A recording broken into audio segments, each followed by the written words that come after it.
and I know I was born for this. I know I was born for this. Don't care for the critics, my words are like physics, a force that they can't stop. They just don't get it, I think they forget I'm not done till I'm on top. I know I was born for this. I know I was born for this. I believe we can write our story.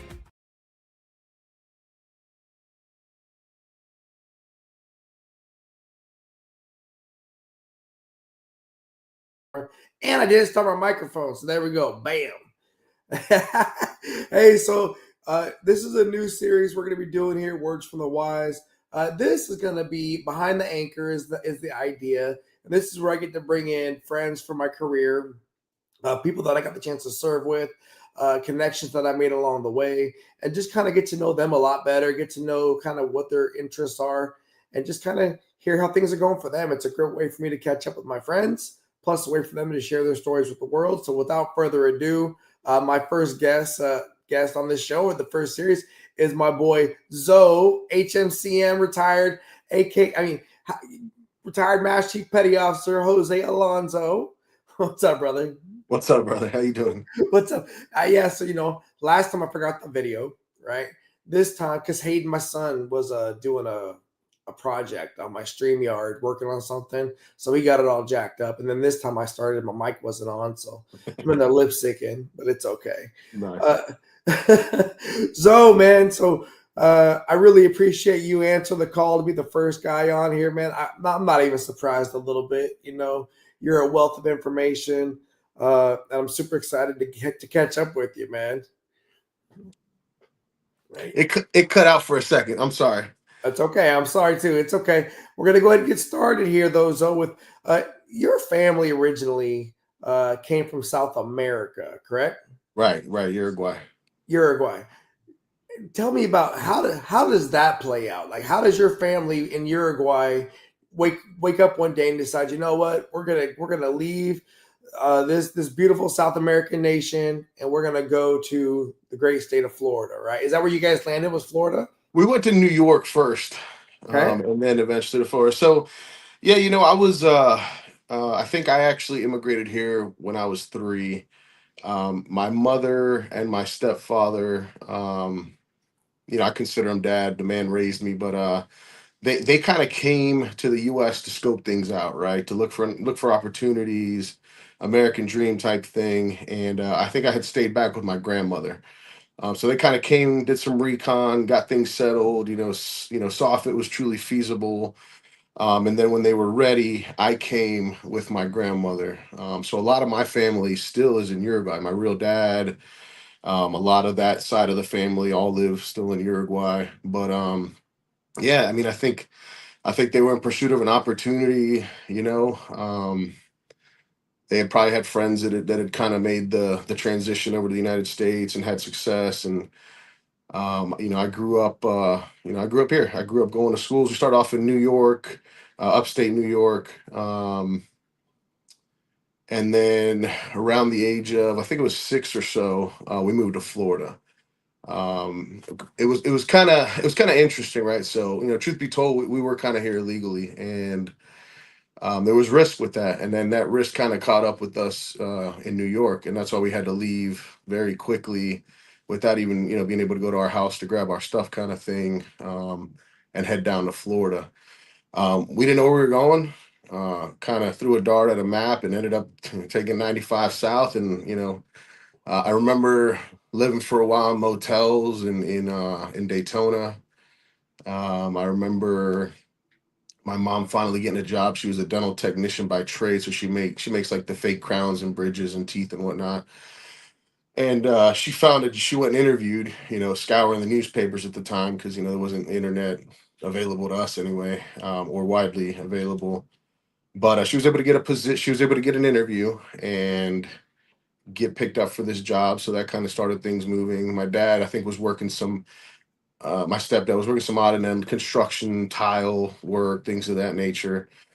And I think eventually, I want to say it was an Armenian family that owned the lab that my mom was working for, and eventually, they kind of caught wind of our situation, and we ended up living with them. Like they opened their home up to us for a little while, until we could figure out what to do. So we lived with them for a little while, and then with time we were able to finally rent a house, and then scale from there. But yeah, it was pretty humbling. It It's I huge. always Yeah, I always credit I told my dad at my retirement ceremony. My dad, my real dad, my father, he doesn't speak any English. Okay. So I told him this in Spanish, in front of the crowd. No, nobody probably understood it, but I spoke to him like,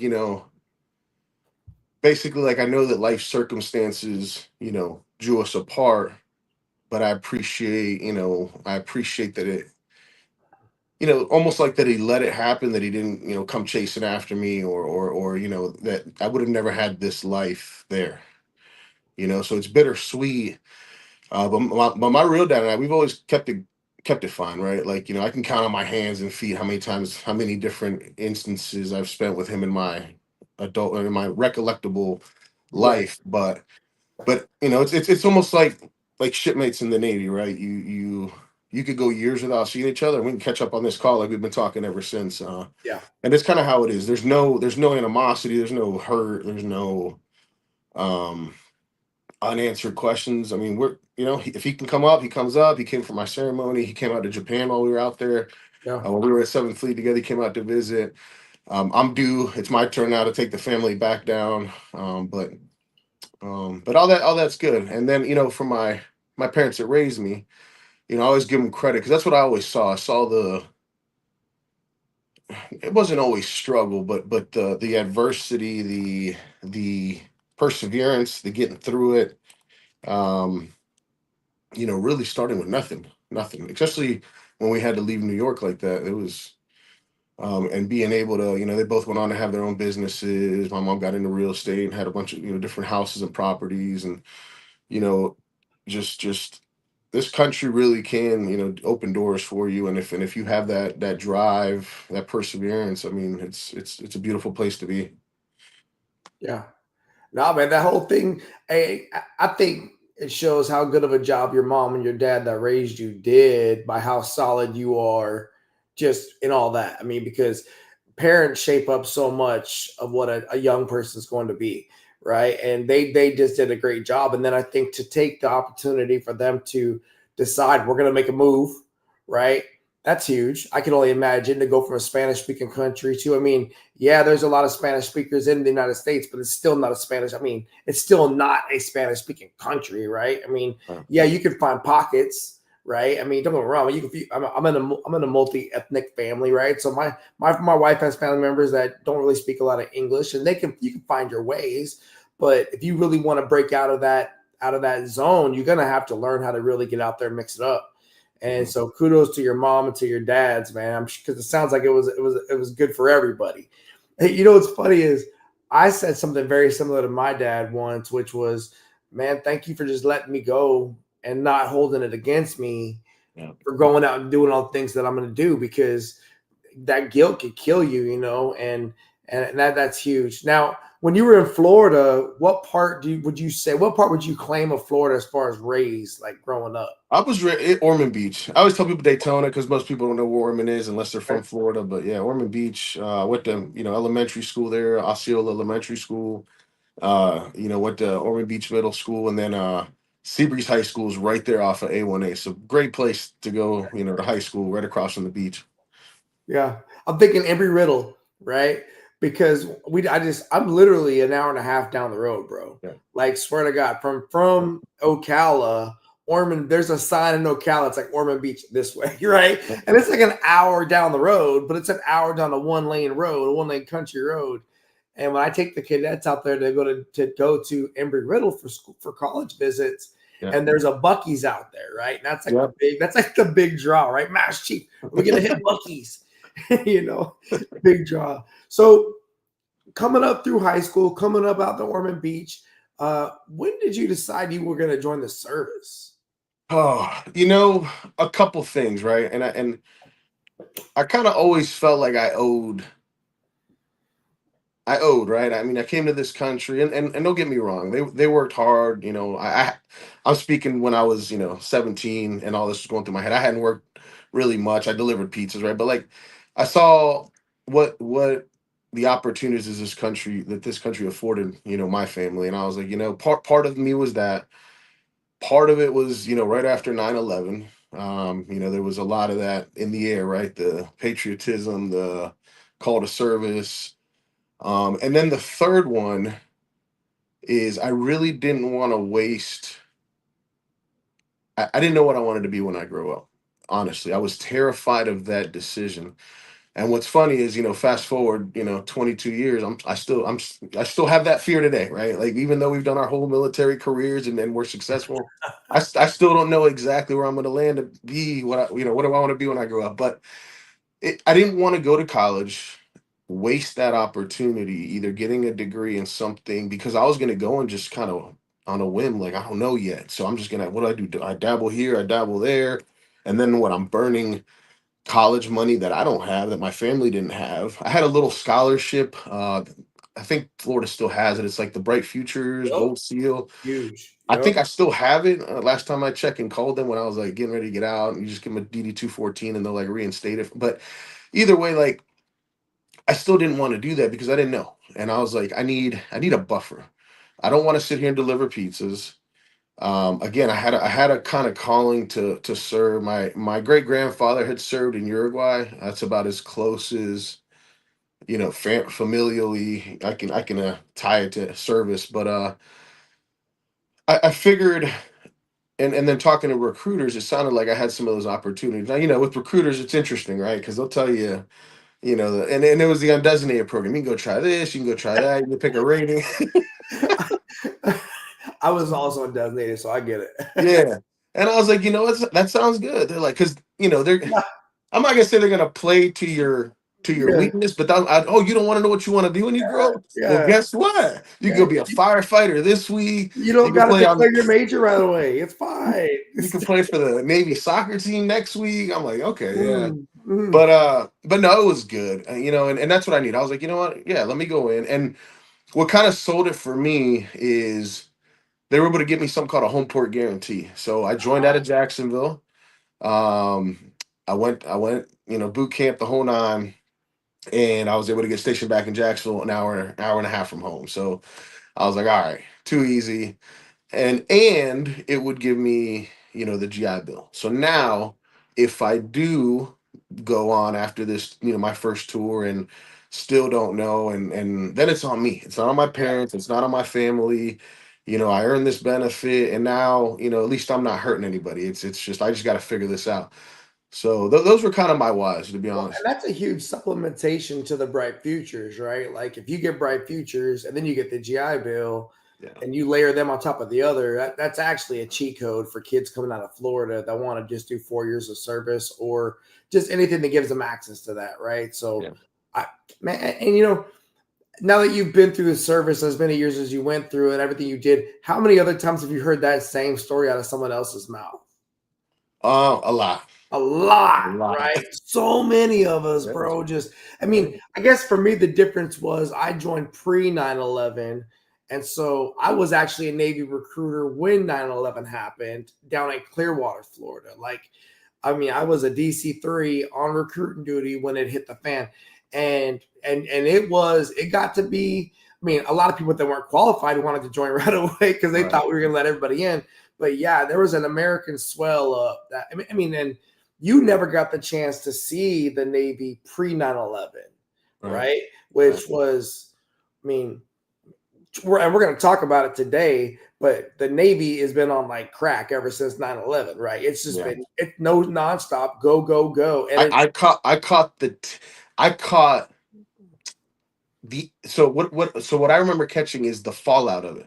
Because yeah, I joined in '03, and like you're saying, right, it went from maybe not one extreme, but from one extreme to the other. And by the time I joined, it was all those whispers like, oh, we used to be able to do this, and we used to be able to park on the pier, and we used to be. it was, I will tell you, man. So the two things happened when I look back on my career. And there was the pre 9/11 and after. and I got back out to the fleet in '03. I flew to Bahrain for my ship, but it was 9/11, the war on terror, the Iraqi freedom, and all that, and technology. Just simultaneous boom, and the United States Navy was leaned into that hard and heavy. Plus the diversity of what we were doing, right? Because sailors were going on IAs, we were going. It was a very mixed bag what you were going to get from the armed forces at that time. Okay, so you come into the service, you join the military, you come an undesignated seaman, is what it sounds like. Yeah.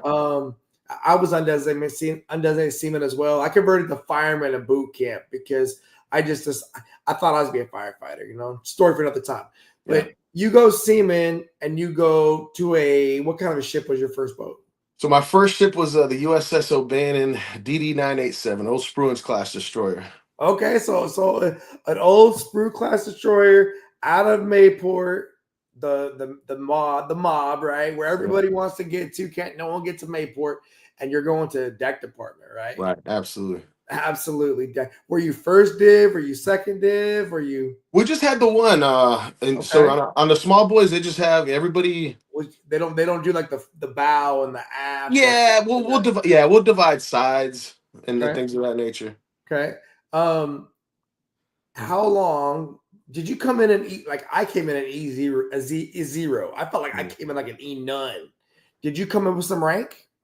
I think I came in. I think I came in as an E1, but I got E2 after boot camp for getting the book signed off or something. Okay. Wasn't there like a Okay. book back then? I don't know if they Yep. still do that. No, but they had opportunities for advancement, right? And I could totally see you being the guy to get that, right? 100%.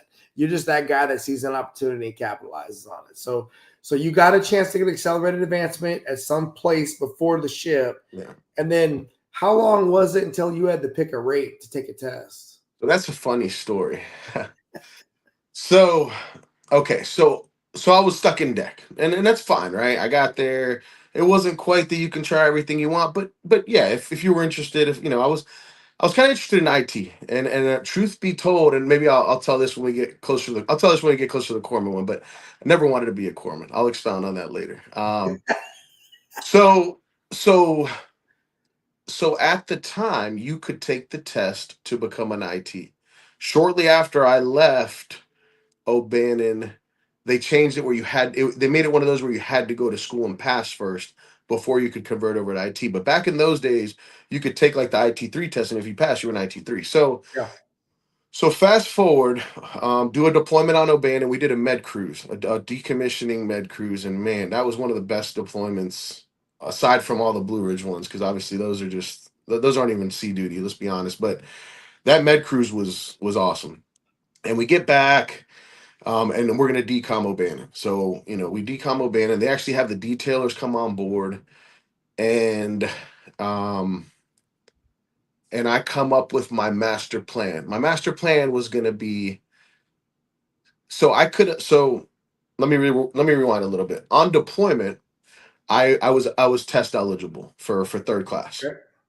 and they're like, hey, are you gonna take the IT3 test? I said, no, I'm not, because here's what's going to happen. So we had already talked about orders. I said I have orders now to the USS Robert G. Bradley FFG 49 back in Mayport because I wanted to stay close to home. Um, and I said if I take this IT3 test and pass it, they're going to cancel my orders, and I'm needs of the Navy as an IT. I said so I'm just going to wait. I'm good. I'm going to get on board Robert G. Bradley, and I'm going to take IT3 test next cycle. Right. And they're like, okay, you sure? I was like, I'm good. This is perfect. This works for me. So so I'm laying there in my rack. This was like my LPO I was talking to. I'm laying in my rack. They're like, Seaman Alonzo, CMC's office. I said, oh man. So I go back there, and CMC's in the office, my BMC's in there, and they're like, hey, Seaman Alonzo, they're like, come on in, sit down. I said, all right. I said, what's going on? They're like, we're aware that you're not going to take the test, tomorrow or whatever, and on the mess there. We're underway. We're on deployment. They had ordered the test and whatnot. I said, well, I talked them through my whole Yeah. Yeah. chess game, right? Yeah. Chessboard. I Yeah. said, and they're like, well, we would hate to see you pass up an opportunity to advance. I said, no, I get that, CMC. I appreciate that, but I think it'll throw a wrench. She's like, well, what about this? I said, okay, what do we got? He's like, why don't you take the BM3 test? He's like, you can take it because you could just take the test. You're a seaman, so you know that you've been doing this. And he's like, if you make BM3, you could still go to the Robert G. Bradley. And if you don't, then no harm, no foul. You just carry on with your plan. I said, so hold on. I said, so I get a chance to make E4, which I did not want to advance. I just didn't want to be, end up wherever. I said, so you're telling me I could have a chance at E4. Worst case scenario, I don't make it off the test and it's back to status quo. Best case scenario, I make it and then I can go to Robert G. Bradley and convert over to IT there. They're like, yeah. I said, huh. I said, that sounds great. I said, okay, I'm Yeah. like, I can take the BM3 test in the morning. I hadn't opened a book. I hadn't studied. Yeah. I didn't know. Yeah. So I go in, I take it. I do remember. I think I scored higher than any of the other like BMSNs that had been Right. studying Right. for the test. Right. So fast forward because it takes a couple months for them to process the test and see who made it. So fast forward, the CO gets over the one MC, and he's announcing the who advanced right off the Right. test, Right. and it's all the different people who advanced, and then he was done, and he didn't call my name. I was like, all right, perfect, my plan's back in effect. And then like 3 minutes goes by, and he comes back on. He's like, and I also want to recognize our newly rated personnel.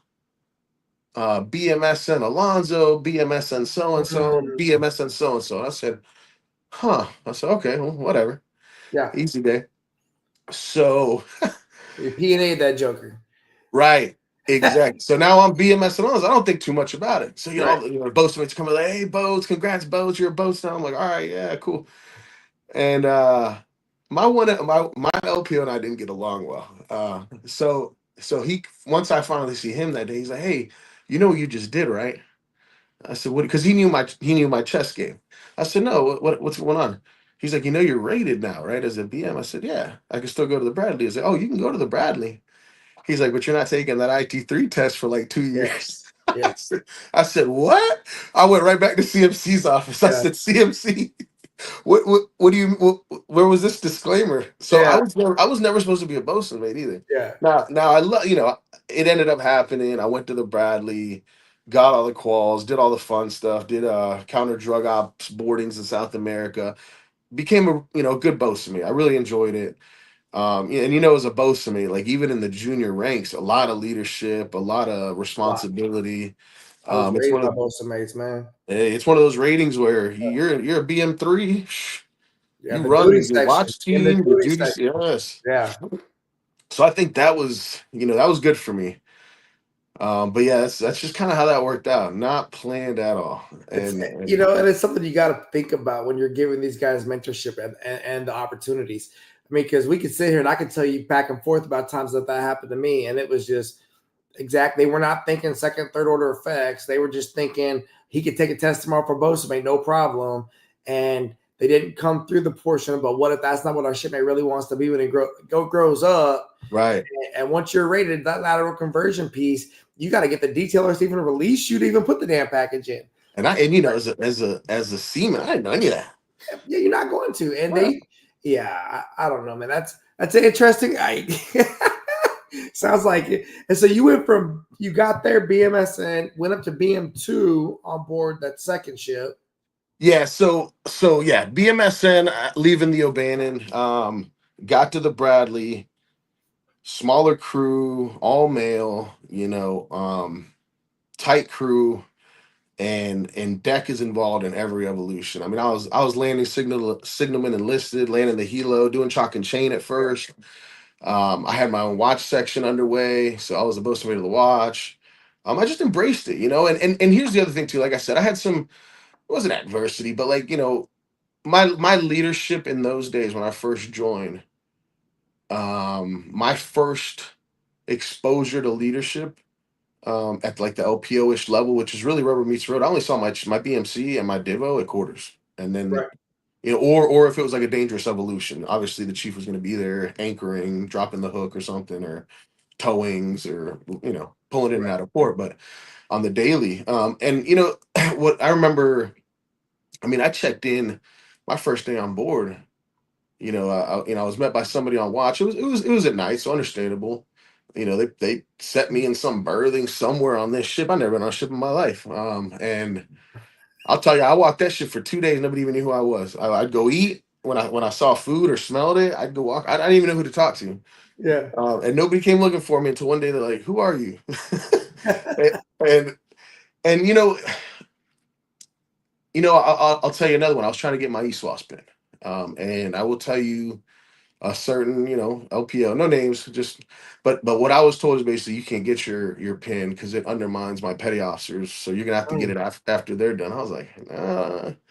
And I yeah. just kept pushing, like, so it kind of gave me that fire, like, oh, you're telling me I can't do it, okay.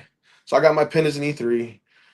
Didn't have to back in those days. It was just No. all up to you. Got I'd do I'd mess a lot with the divos that were on watch, and even though I was just a little helmsman back then, I'd hear them training and talking about like rules of the road, and so I'm like, well, if they can learn it, I can learn it. So Yeah. then I started getting my conning officer PQS signed off, and I got it all the way signed off to the point where towards the end of my tour, I think the CEO like called me. He's like, hey, boats or whatever. He's like, I can't good face sign this off because I know you're not gonna be able to stand the watch. He's like, but I really props on you for going through them, and because I had that whole PQS was all bunch of notes all over that thing because I really wanted to learn it. And but yeah, no, it was that kind of leadership. So I was excited. I remember looking in the mirror, Gary, as I was decommissioning O'Bannon. I remember being very aware of who else was going to Bradley. And you know what? I don't think anyone else from O'Bannon went to Bradley. So I was like, and I remember going, they put me in TPU because Bradley was deployed. Hmm. And I remember sitting in my little TPU room and I looked myself in the mirror and I had to moan myself. And I said, all right, Jose, I said, this is your shot to just start over. Nobody knows you. You know what the shipboard life is about. It's a clean slate. You got your pin, your little, E3 walking around with a little pin. Got some quals. I said, what am I gonna make this next one? And so I remember going to the next with my little couple dollars in my account, and I bought new coveralls, I bought a new set of boots. I didn't want to show up with all my painted up stuff. I just had that moment like, all right, from here on out, let's just get it, and hopefully the system, gives it back, right? Like hopefully you do good by the Navy will do good by you back. And I said, I'm just gonna get on board and get it. And that's what we did, man. I got on board Bradley and a little group of us that were all seamen or BMSNs, man, we ran that place. We were there. My boy was the SAR swimmer. I was the coxswain. Like we just all the evolutions, and we loved it. Like Yeah. we challenged the status quo. I wrote a letter to the CO as a BM3 advocating for E3, or was it no, it was a I might have still been an E3 a BMSN, but advocating why E3 and below could be on dangerous evolutions like the coxswain and the search and rescue swimmer for the ship, but we couldn't be on VBSS. And it wasn't a Navy policy, to my recollection. It was just like, oh, they're like, oh yeah, you got to be E4 or above. I was like, huh? So I wrote a letter, put in the suggestion box, and they started letting E3s join the VBSS team. Like I think I had a couple other seamen sign it with me. So it looked like the Declaration of Independence. Hey, hey, yeah. That does not surprise me though, because that you're still that guy. You will be more than happy to sit down and put your thoughts on paper, and you lay it out very well, and question why are we doing this thing. And I, I will say for me, I value that to this day. I tell my students I will change whole things we're doing Yeah. because one person says like this is dumb. Because I'm an innovative person. I've always been one of the youngest guys in the room, right? My entire career. And so I was always looking at it through the lens of how come we're doing it like this? Uh, and so I can definitely connect with that, brother. I mean, Mm, similar, the difference was, I think, to me, I mean, I was a snipe, so I didn't have the access to like seeing the CO on the bridge and seeing these officers talk all the time and hearing all that stuff. It would have never even struck me to be like, I'm gonna write a letter to the CO. That wouldn't even have been in my wheelhouse, but I could definitely see where that's something that would get you. There's this. they wanting to help out, wanting to see a problem, wanting to Yeah. help. And back then, BBSS was a hot topic, right? I mean, Yeah. back then, that was a they felt like they were warriors out there. They were kidded up, right? Yeah, They felt like they went to that BBSS schoolhouse at the ATG, and they were ready to go. And then we go out to the Persian Gulf, and you're bored and everything moving, and everything moving. everything. So you do your time on board the ship. Yeah, you leave that ship. You do 2 years there. So I do 2 years, Gary, and then I get called into the NC's office, right? And Okay. again, now I'm a happy bosun. I'm good. I'm a Yeah. BM3. I'm a Yeah. BM3. I got the Awesome. quals. Yeah. I got my watch team. I'm good. Like I got the quals that the first classes have. Like I'm good. We're good. And Right. here they call me and they're like, "Hey, you got to put in your PTS application." I said, "PTS." Mm. He's like, "Yeah, perform to serve." You remember that? I do. I do. It was I, and correct. I Go ahead. Go ahead. I was a DC1 when it all started, so I was ahead of the curve, thankfully. But I dealt with it as a chief and as a senior chief, and I watched it between the PTS and between the enlisted continuation board, just and ERB just decimate our enlisted force. It was it. So he's like, hey, he's like, basically the Navy has a program now because of the war and just manning and whatever else. You have to basically you applied to re-enlist in your Yeah. rating. And if your rating was higher man than another rating, they could say, okay, you can re-enlist, but you're gonna go re-enlist as a fill in the blank. And I said, so he's like, you got to pick three. I said, Mhm. I said, well, I don't know. Like, I'm good, right? Like, Yeah. and this was right when it was starting. So I said, well, what are my options? Like, well, they kind of, Master at Arms is a big one. Corpsman, Master Arms was huge. yeah, That was and 'cause they were forcing everybody into that damn raid. The Navy was building an army. and I don't know, I don't recall if IT was there, but it might have been. That might have been the third. I said, all right, IT, because I wanted IT, but at that point, I was like, I'm even good going. Like I was happy. I was finally like, all right, I got, this is the hand I got dealt. I'm good. I took it. I ran with it. I'm happy. Just kind of leave me alone, kind of thing. But I was like, if it's a mandatory, I said, what if I don't choose? He's like, well, they're probably gonna just usher you out. I said, well, let's not do that. I said, fine. I said, IT, MA, corpsman, because I didn't want to be a corpsman, but Right. that was kind of was on the menu. So in my opinion, I don't know this for a fact. I think it was such a shock and awe and such a new program that I think the Navy at first became overwhelmed with just processing it. Yeah. So I didn't hear anything for like a year, right? So I'm like, all right, I'm good. Like, I made BM3 now. I'm gonna be left alone. Yeah. This. Um, and no, it caught up to me. It finally the message came in, and they were like, "You're going to core school." I said, "Huh? What school?" Yeah. So yeah, so they sent me to core school.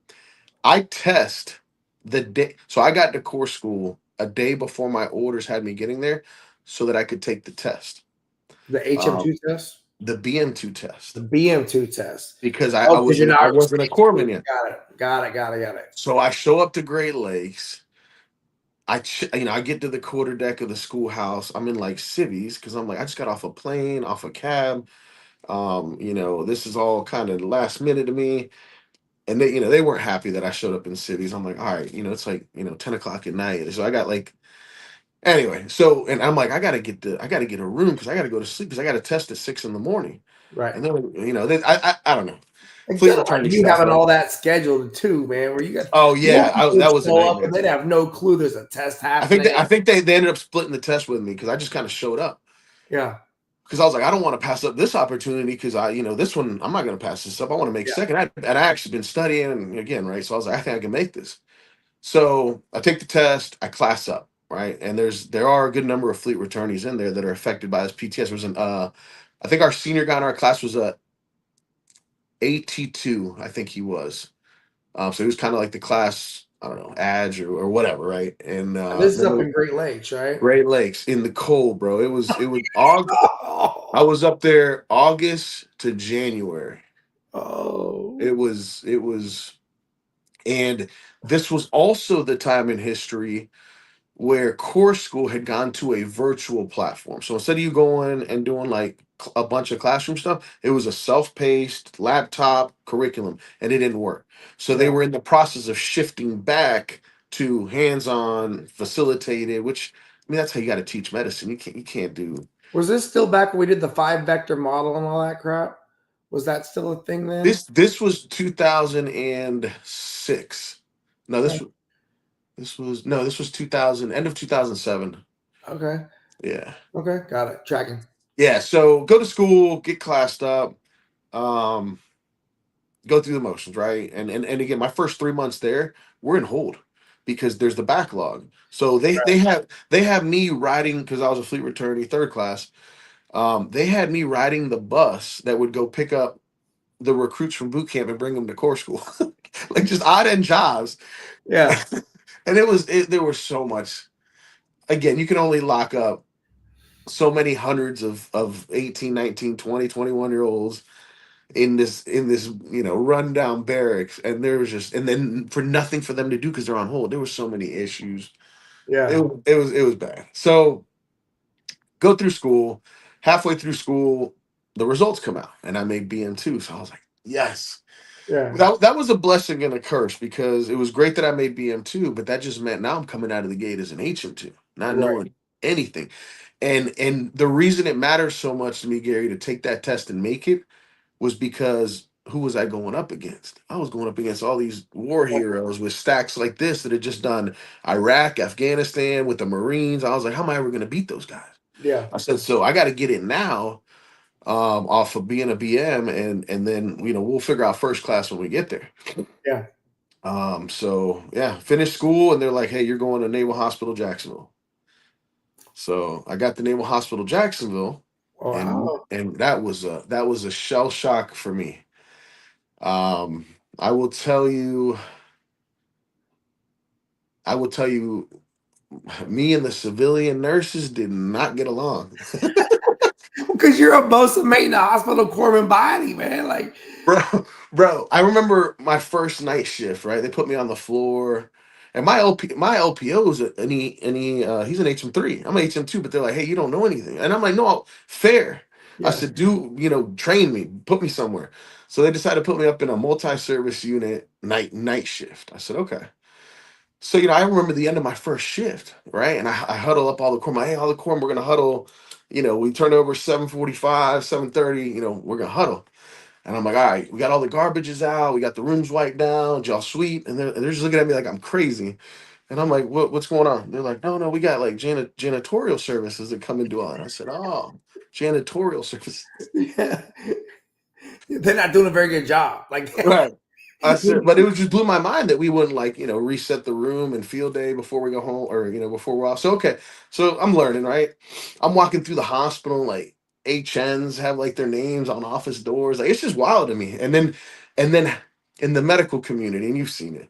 I mean, you could have an E3 talking to an O6, just yeah. and I was just like, wow, this is a wild place. And I Yeah. think what broke the camel's back for me was at least some of the civilian nurses. I would tell you, being a civilian nurse in an MTF is a pretty good deal, especially in the Navy, because these corpsmen can do a lot. Yeah.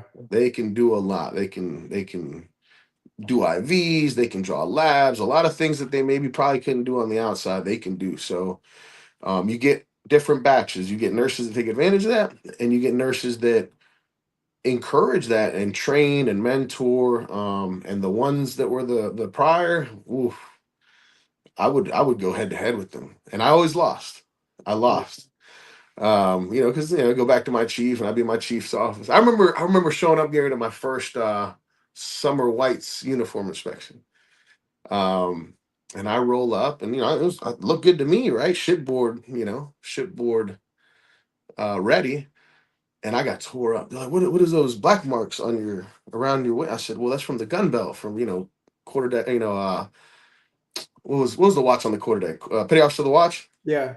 Yeah. I said, oh, they're like, we can't do that here. I was like, well, okay. Like just those Yeah. little things, right? Just adjusting.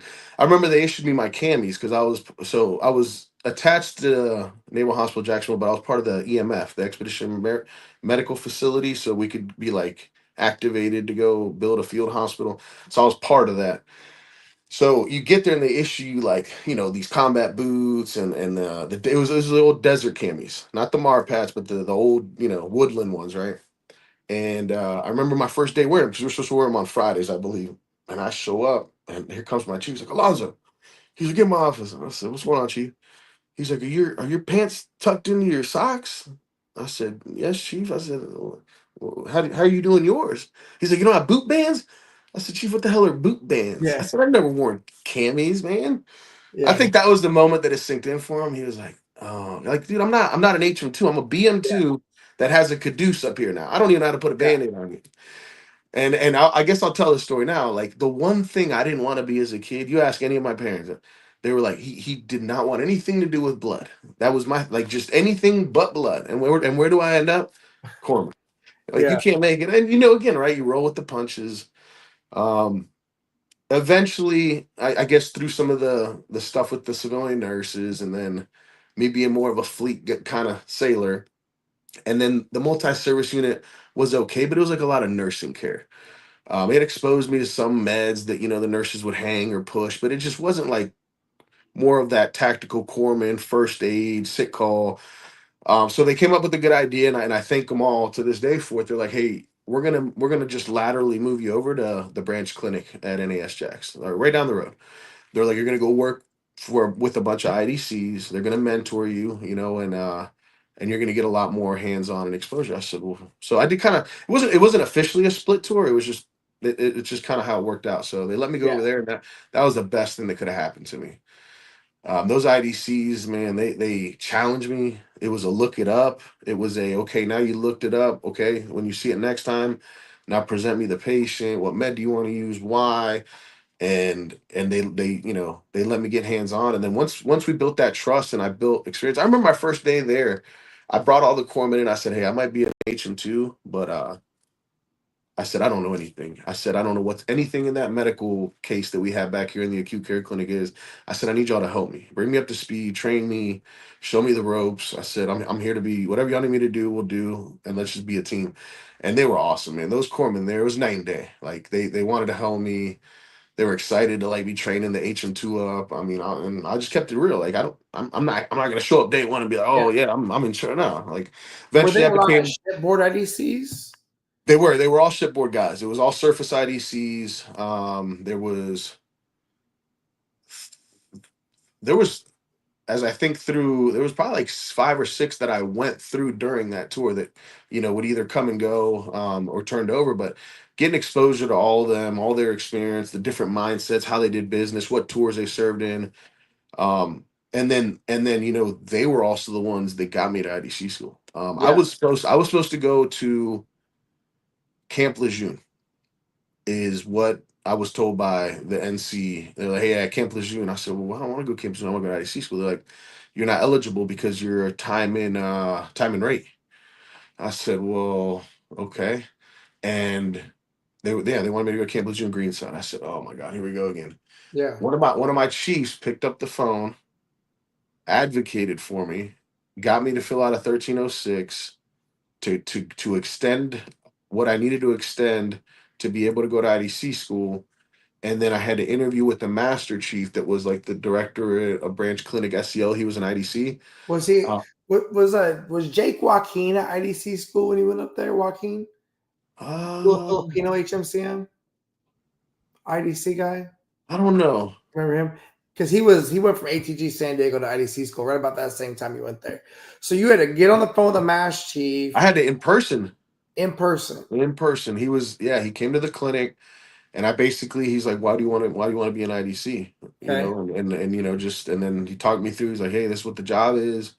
You're a very young corpsman. He's like, I have strong reservation. I said, no, I get it, but I've also seen what y'all do. I've served on two ships. I was a stretcher bearer.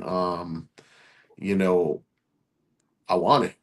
He's like, school's gonna be that much harder for you. He's like, there's career corpsmen that don't make it through IDC school.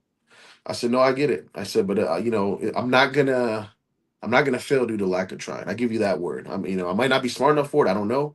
I don't know Yeah. medicine. I never wanted to know medicine, but we'll figure it out. But I want to be an IDC because I saw how they carried themselves. You Yeah, know, they kind of came and went. Nobody really messed with them. I They could, love them, man. I love they, IDC corpsmen. bro, they prescribe medicine. I'm like, wait a minute, Yeah, you're prescribing the like I served with them on a ship, yeah. but I never had a clue. It's just an enlisted dude. Like I never went to medical as a seaman on the ship like twice.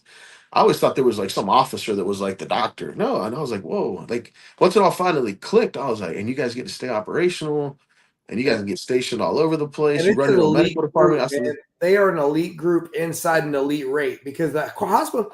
I used to always look at the HMs as like my top competition. Like they're just them dudes. You either look. It's such a big rate. You gotta be freaking badass, right, to get yeah, there. you have to And be yeah, that in our rating, and that's why I tell people that are like, want to make senior chief and master chief. I'm like, no one's saying you can't, but I will tell you, don't sleep on anybody in the hospital corps. They're beasts out yeah, there, the B. doctorate degrees. I mean, And acting and there's like seeing. and they'll go blue, they'll go green, they'll go, and Yes, then they go now they'll go dental, then they'll come back upstairs. No, it's crazy. And so, and so you got into IDC school as an HM2. got an IDC school as an HM2. Um, the good thing about that was, and this was not at all the reason why I went. I went because I wanted to be an IDC, straight up. There was a bonus that didn't hurt, but I also it wasn't. It's never been for the money. But more importantly, which was nice, is if you graduate IDC school with a certain GPA, you got score program to first class. And I was Okay. like, because again, I'm still thinking I'm going up against all these war heroes that did all this crazy stuff out there, and I'm still wet behind the ears. So I'm not gonna, it's gonna be competitive. It's gonna be tough. So left the clinic in 2011, was it? I think it was 2011, and went to San Diego IDC school. Were you married then? No, Not yet. Okay. no, and yeah, that was. I knew to go there, drama free. I knew to go there, eyes wide open. That like, hey, this is gonna be, yeah, it's San Diego, but I didn't see San Diego. I didn't see San Diego honestly until like clinicals. Right. Like it was non-stop, and it was. I mean, there's weeks where you have 3 tests in a week, and if you fail a test, now you're studying for that test again, and everything else is just compounding on top of you. And if you fail a test twice, you're done. Like, Was that school like what 9 months long or no, was it it's 13. 30? Yeah, no joke. And again, from a guy that had 2 solid years of some medical training at that clinic before, it was I didn't go in there with the utmost confidence in my knowledge. I knew again, right? I wouldn't sleep if it meant studying longer to pass, but it was going to come at a cost, and I still had reservations on just am I going to get all this right? I mean, Okay. so I took the test. So I got to IDC school. I want to say it was February of 2011. I took the first class test. I think the test was in March. I think they still are. Took the first class test in March, and it was knowing that if I got the GPA out of the school, I could still advance. But I did make it off that test, which was nice because come time at the end of the school to reenlist, I had to reenlist for less time since I was already a first class Mhm. than everybody that was a second class. They had to reenlist for 6. I only had to reenlist for I think for 5 to like max out the bonus or whatever. It was something like that. But school was tough. I lived in Chula Vista. Had the traffic, had the commute, had the but the instructors, if they saw like you wanted it, they helped you. Yeah. And so was it after IDC school that you went to the PC? Mhm. In IDC school, I was foolish enough to. So I will tell you, it's very competitive for a ship, an independent class ship. We had to interview. I don't think they do the interviews anymore for some reason, or they may do them but call them something else. We had to interview in front of basically I think it was all the mass chiefs and like some senior chiefs and like explain to our like why should we why do you think you're ready, and I kind of went back to like, hey, I've done 2 ships. Yeah. Most corpsmen haven't done 5 ships like I have in my career, right? They maybe one.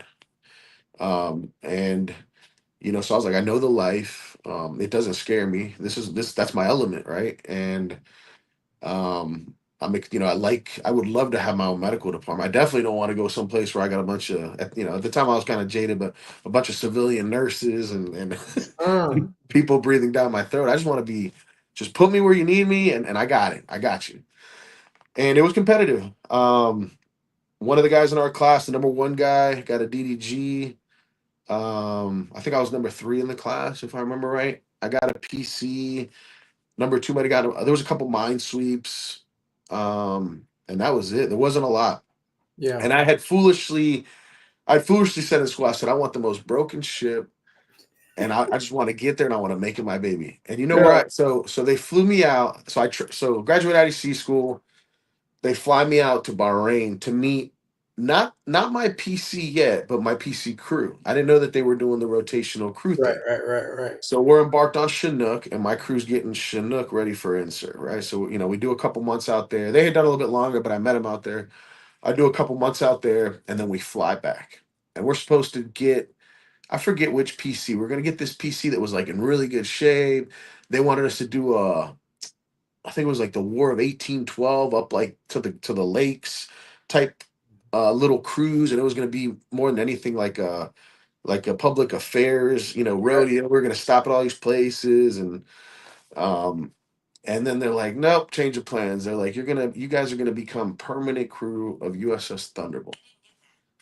And we believe that they did that for our crew because our crew was solid. Our crew was real solid. Our chief engineer was a beast. Prior ENC, I still keep in touch with him to this day. Actually, I think I texted him yesterday, but Brandon Christian, beast, right? Our 2 chiefs on board were solid. I mean, it was a very, and it's a small crew, right? Right. It's 26, I think, is the desired end state. But they saw what we were able to do, or what that crew was able to do getting ships ready for insert, and they're like, we need you on Thunderbolt. So we get back, and they're like, here's what we're gonna do. You're gonna get back from that deployment out in Bahrain. You're gonna go straight to the shipyard. We're not gonna do a stand down right away. Go to the shipyard where Thunderbolt is, do a turnover, because the crew that's babysitting it needs to get out to Bahrain. And then we'll do a palm stand down for leave. So we're all like, okay, fine. We get there, and I think they were going to decommission Thunderbolt, and then they changed their mind. I mean, it was out of the water. I mean, it was just a skeleton. There was no galley, there was no berthing. It was just metal. It was just like that, the shell. And we're like, oh my goodness, we're looking for gear. I'm turning over with the IDC, which I still keep in touch with to this day.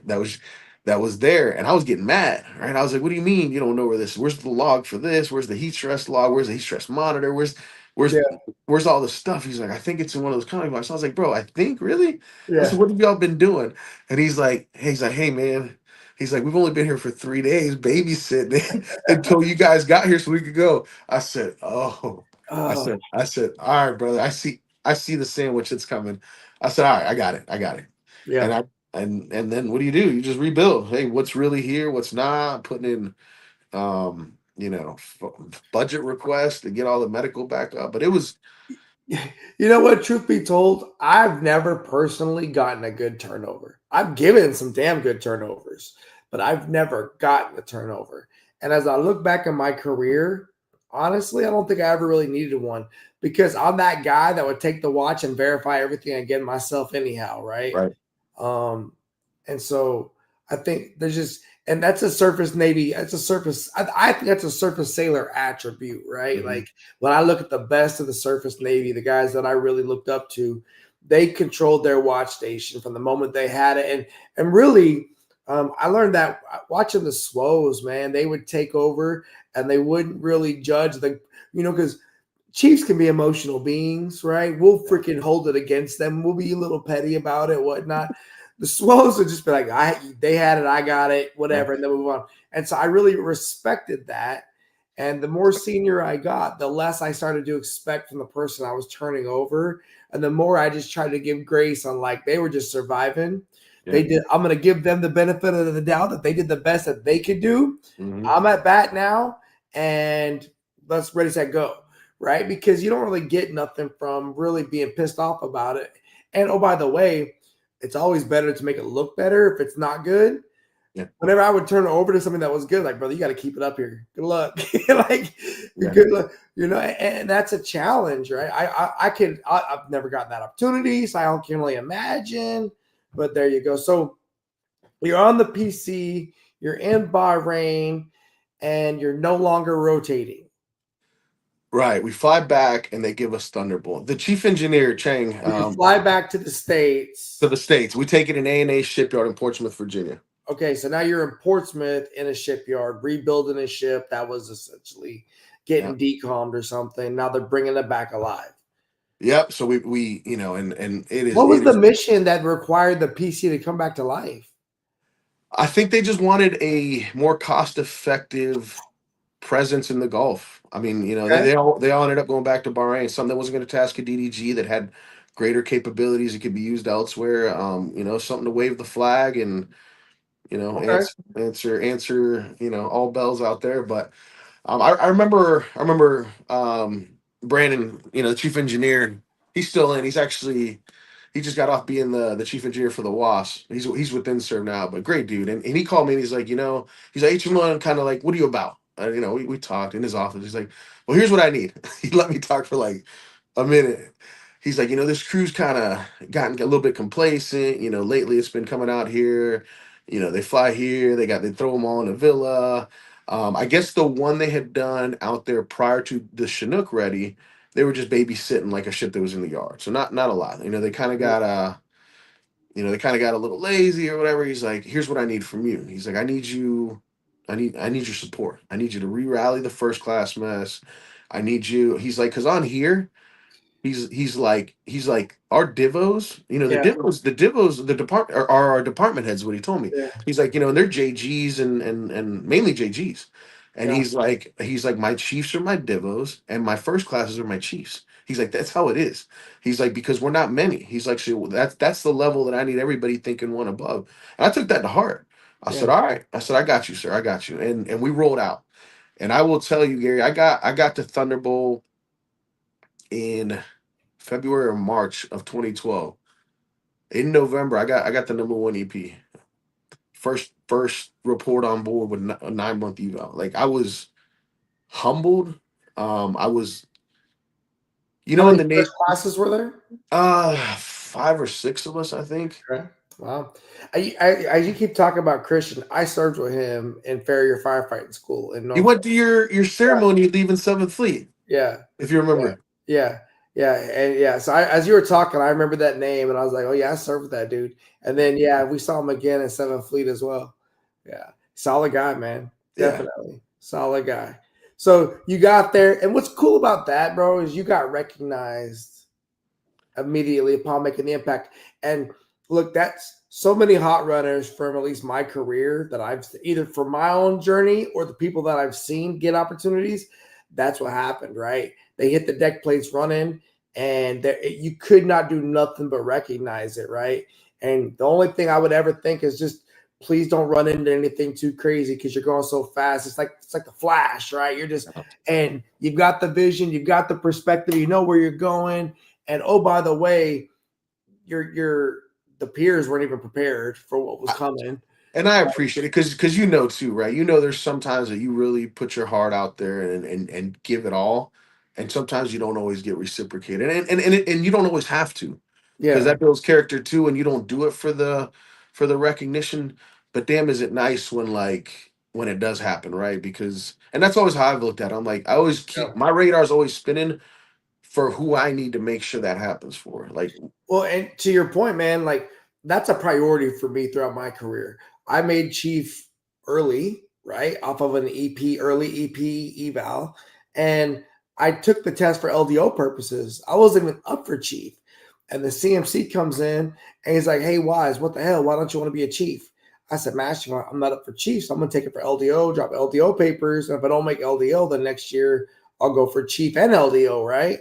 And you want to be a Navy chief or not? I'm like, it's 2006. What does that even mean, bro? Like, this is back before we had. I mean, it was a lot different, right?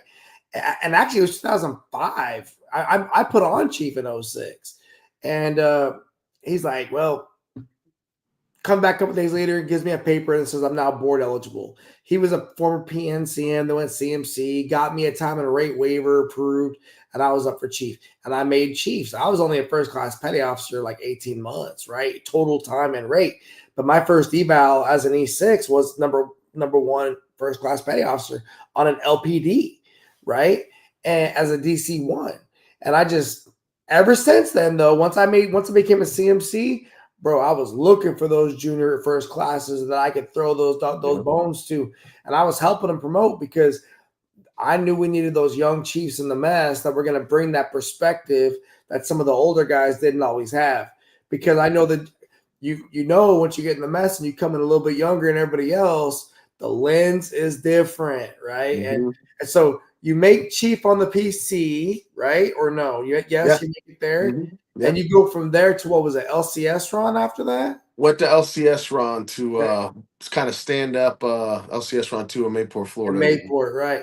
Mm-hmm. And that right there was, I'm sure, packed full of people that wanted to get to Mayport and packed full of people that wanted to get to the new biggest, hottest ticket in Mayport, right? They wanted me to be the first PC Ron IDC program manager. We didn't have one. So out there in Bahrain at PC Ron 1, we didn't have a no IDC at ISIC. So once I made chief, everybody was coming to me as just the senior guy on the waterfront. And I was helping them through InServ and MRIs, everything that I had just gone through, and by that time had 2.5 years experience with.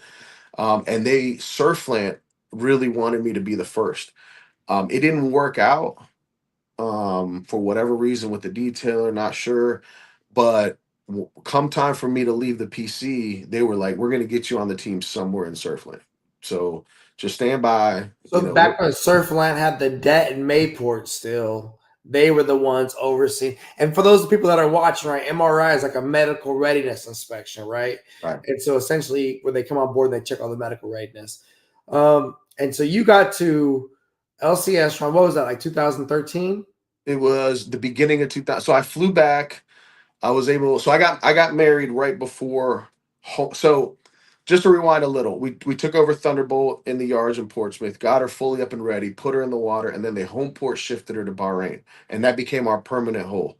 So now we home port shifted. So me and Jules had a hard decision, and the decision really became: are you going to come with me for this next year, or what are we going to do?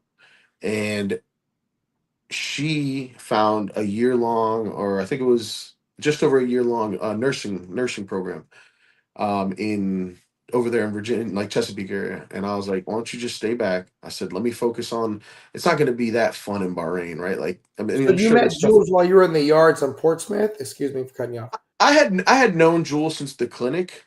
Okay. In Jax. That's kind of where we met. And then I think things escalated more during my PC tour. Okay. And then so we got married after all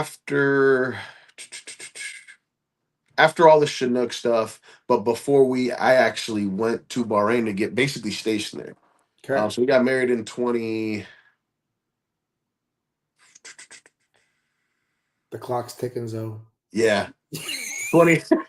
I think it was 2013. But either way, right? It was a hard decision, right? Because we kind of knew that there was gonna be some sacrifices. So she stayed back.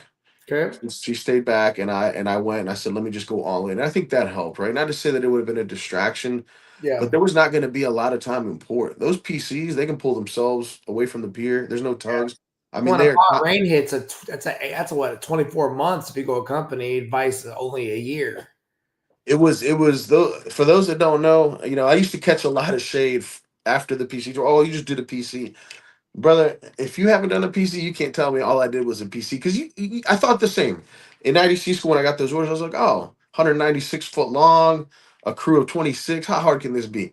Well, it's the problem is they were cool. They were originally spec war. They were for spec war to drive the SEALs in and out of places. That's why they have the little boat ramp at the back. And then the Navy didn't see a lot of use because they were really loud. They couldn't really go into shallow water, so they gave them to the surface fleet. And what people don't understand is it's those 26 guys on a good day. We've gotten away with 19 before to do all the things. You Yeah. still got to sound security. You still got to get All of the bureaucratic and processes. all the programs. They still want hearing conservation, Yeah. heat, all God the bless the engineering. United States Navy. It's so I mean, we're going through insert, right? So they Oh, hold port shifter, and we're supposed to go through insert with this ship right when we get to Bahrain. right, So we get out there. Jules stays behind. I go out there, and it's just go time. Jules, focus on your nursing school. I'm gonna focus on this tour, and we'll keep it moving. right. And and yeah, took her through INSERV, got great scores, did a bunch of good stuff deployment wise or just operationally out there. And then we both met our goal. I was able to come back. She actually flew out to pin me to chief, Yeah, but I and was was able that where you got Sailor of the Year for Surfland or whatever that it was was? the so in our first year and a half of marriage, because it actually I ended up getting extended an extra 6 months. I only saw Jules for like 42 days. I think we had done or 24 days. It was like nothing. Okay, And part of that, the part of one of the bigger times of that is I got flown back from Bahrain to compete as a Surfland Sailor of the Year finalist. So fortunately that happened in Norfolk and she right, was going to school. So she was able to miss a couple days of the curriculum just to have a couple days together. So I took it all like the week right. events that they have. But yeah, I was able to come home wearing anchors that she had pinned on me and watch her walk across the stage. And then we said, to your point, hey, we're going back to Florida. This is our kind of catch up, make up for lost time, and like rebuild tour. And that's where we had Sebastian. We bought our first house. Just kind of caught back up with Connor. I hadn't seen Connor in a year and a half. Also, just Yeah. How old started. was he at that point? Like three, four? He had to have been, yeah, like when I got back from writing, he was 5. He was born in '09, so yeah, 5. Okay. So you had a 5-year-old, you had a new son get born while you guys are there. I remember you telling me you guys bought this beautiful house up there just north of Jacksonville, and it sounded like you really just found a good home, like in the mess there and that whole community and doing all the CPO pride stuff. And Mhm. because I mean, for anyone who knows you, you're like the Chiefs chief. You're into, I mean, and I am too. I'm into, I believe all of it, right? I bought into the mess hook, line, and sinker. And if you could find communities like that, Jacksonville's a great one, for that. And then you did LCS for what? Did you do a whole full tour there? So during that tour, I had to cover an LCS due to an IDC. She became pregnant, and there was really nobody to fill it. So I kind of dual had it as being the ISIC, the medical training team lead, and then towards the end, I covered a crew as their SM as their doc, right? And what was interesting, I didn't expect it. I was fortunate enough to make senior chief my first time up, and as soon as that happened, I got a call and they were like, "Hey, we have this hot fill billet that we need filled like now at Seventh Fleet." And I mean, I didn't even know where Seventh Fleet was on a map, right? And Right. I'd never been west of San Diego for IDC school. So, um, yeah, and I mean, Jules was getting established in her career, right? So we ended up leaving. I think it was 6 months early, December of 2017. I quickly went to the Senior Enlisted Academy right before, and then December 2017, we landed in Yokosuka, Japan. So Uh, how'd you get in the Senior Enlisted Academy between leaving Surfland and going to Seventh Fleet? I went right at the end of my LCS run tour. Okay. Yeah, So yeah. were, So were you a they so Frock it's senior chief at the time, or was I well? were you a Frock senior chief when you went to SEA? Yeah, yeah. Okay. Hmm. Hey, I never went to SEA till I was freaking Master Chief, accepted into the CMC program. My detail was like, hell no, we can't ever go.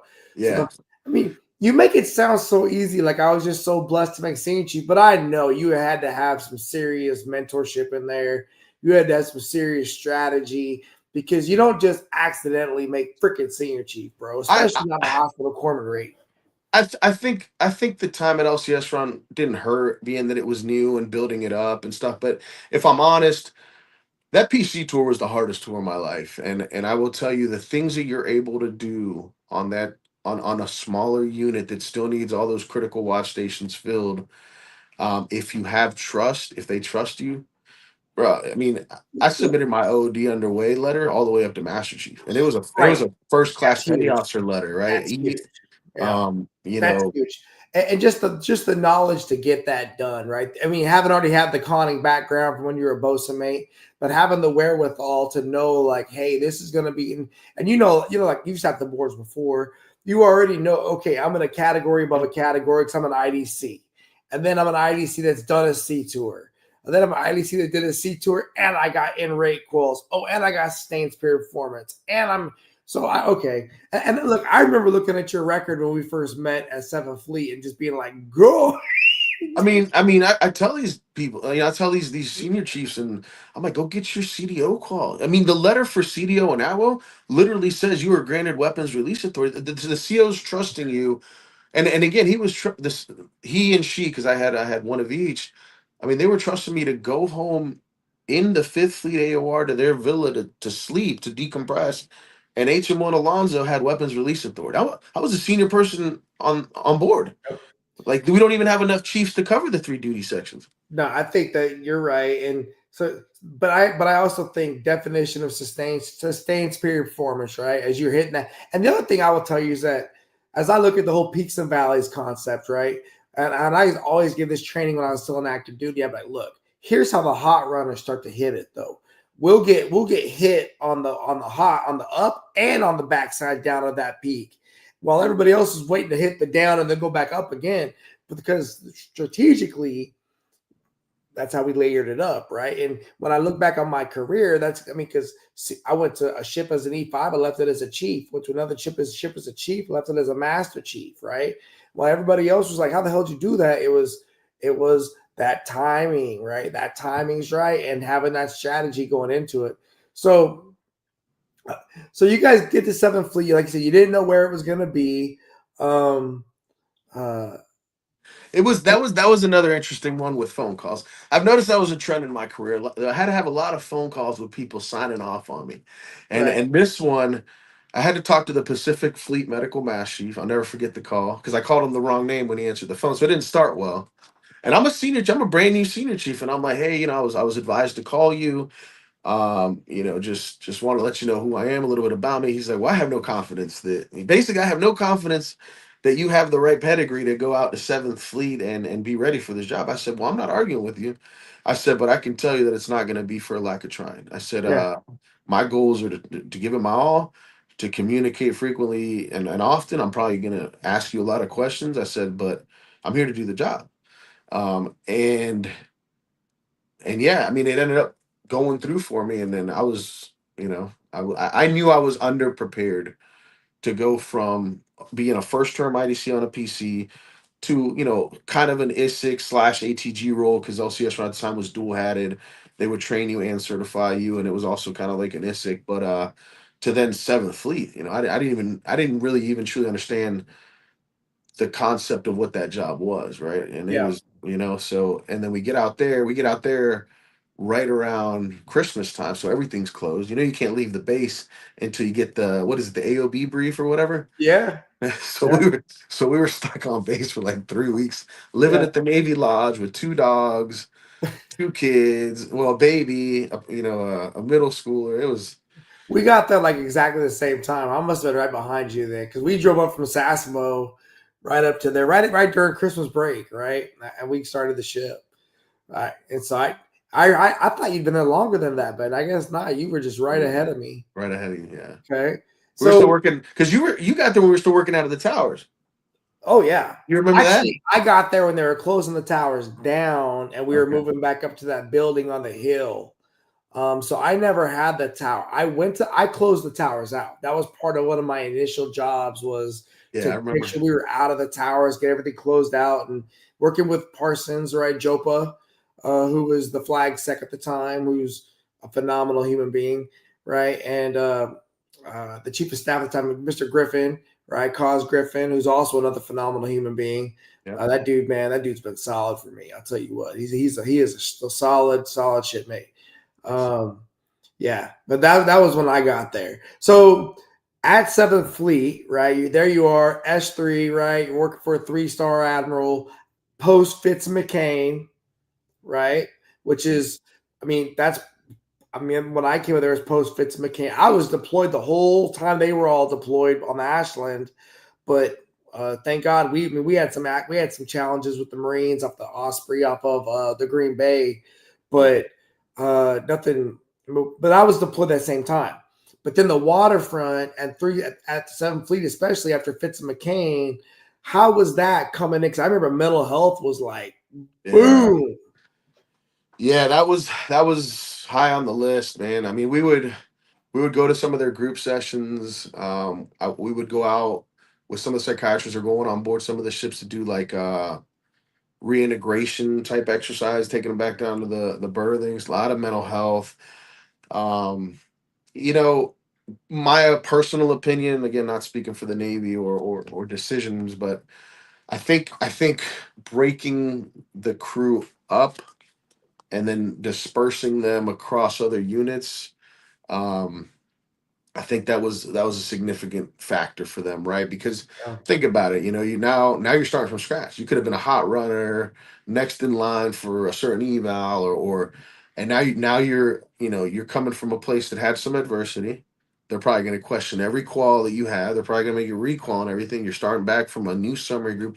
I mean, so to add to all the, and this is all like you mentioned earlier, this is all secondary and tertiary stuff, but Yeah. now you're compounding all that on top of an individual that's already been through some adversity. I mean, that's a lot. That's a A lot. lot. And I know it's not an easy problem to solve, because they have to go somewhere, but that's a lot. I remember when I first got the Seventh Fleet, that was like one of the biggest challenges was working through what to do with the crew members, through what to do with the leadership. I remember I had when I was a Master Chief D Seaman, when I first was going to apply for CMC, I went over to Surfland and I sat down with every CMC that had gotten relieved from the waterfront and was sitting at Surfland waiting to see what happens next. And I sat down and I talked with them all. And they all told me what I eventually learned myself, which is like that is without a doubt one of the riskiest jobs you can ever take, right? Yeah. Because I mean, it's just you give up your rate, you convert into this senior listed leadership program, and all it takes is for someone to say they don't like something about you, and all of a sudden you're done, right? And you're either you have a great relationship with your commanding officer or you're cooked, right? And that's it. And I remember watching what was going through some of the leaderships after those two collisions, and just thinking to myself like, God, it's so awful. And I saw it again when the Theodore Roosevelt came to Guam, right? And Captain Crozier came off TR. Again, I knew him from when he was on Blue Ridge, right? I used to sit up there in his office when he was Blue Ridge CO and I was the 7th Fleet Staff CMC staff guy, and we would just sit up there and shoot the breeze, right? He would try to get me to figure out how to help me best get through to our leadership, right? He's like, "What do I got to say to these guys, Master Chief? And I don't have problems, right?" Because our leadership was kind of freaking confrontational, and I get it. They're the freaking bee's knees, right? But this dude was freaking super cool, right? He was a surfer that was a phenomenal leader who was also going to be somebody someday. And I remember the night he got relieved from the ship. I was at my house, and the CMC off the TR called me up. He's like, "Gary, bro, Captain Crozier just needs a drink." And I was like, check. Went to the store, got what he needed, headed down across the street, took my man the bottle so he could go up to his freaking COVID destination. Because he had COVID at that time, right? Like he had COVID. They were putting him up in the house next door to the Admiral on the hill. And he was going to sit up there in freaking isolation while they flew him back to San Diego. And I was just like, this dude is and I could give you so much backstory between how we even got to that point, right? Because it was hell on wheels. And I agreed with everything he was doing from a leadership perspective. Organizationally, I got it. Check. Roger that, right? Yeah. But from the leadership perspective, because even I would be on the phone with people like, what the hell are we doing? Gary, I got crucified on a Facebook page trying to say that, but all they heard was, oh, like, I agree 100% with you. I think from a leadership the dude wears his heart on his sleeve. He did nothing but what he thought was in the best interest of his sailors. And we all knew there was empty hotel rooms down the freaking Yeah. street, bro. Like, Yeah. I'm the guy that was building the freaking brother. I'm the guy. You know that they told. I don't even know if we want to get into this, bro, because me and you could go for a long Bro. time on just that whole debacle, right? But I just what as I look back on leadership, I guess what I'm saying is our Navy, in particular, the surface Navy, any part of our Navy, did not do a good job of handling leaders when they got cross-threaded with whatever it was, right? Whether it was Fitz or McCain, or whether it was, which the dichotomy of those two was like you had the best of both worlds there, right? Because my boy was the CMC on McCain, a friend of mine anyway, former D Seaman, and they were a phenomenal ship. Right, like they had just gone green at InServ.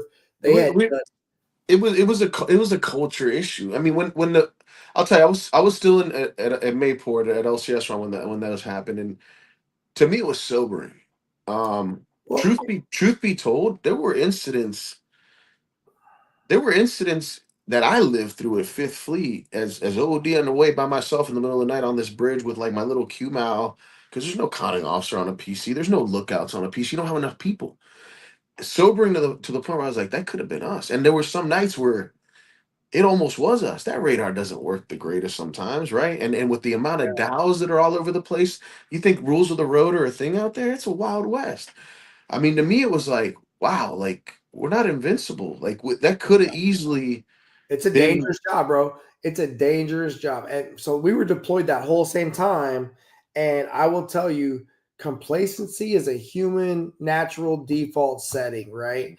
And we would end almost every brief with like, we are not going to be complacent. We are not going to die, because it's so hard to drive those dang ships, right? Like I have so much respect for the SWOs that are up there driving the boats and managing that problem.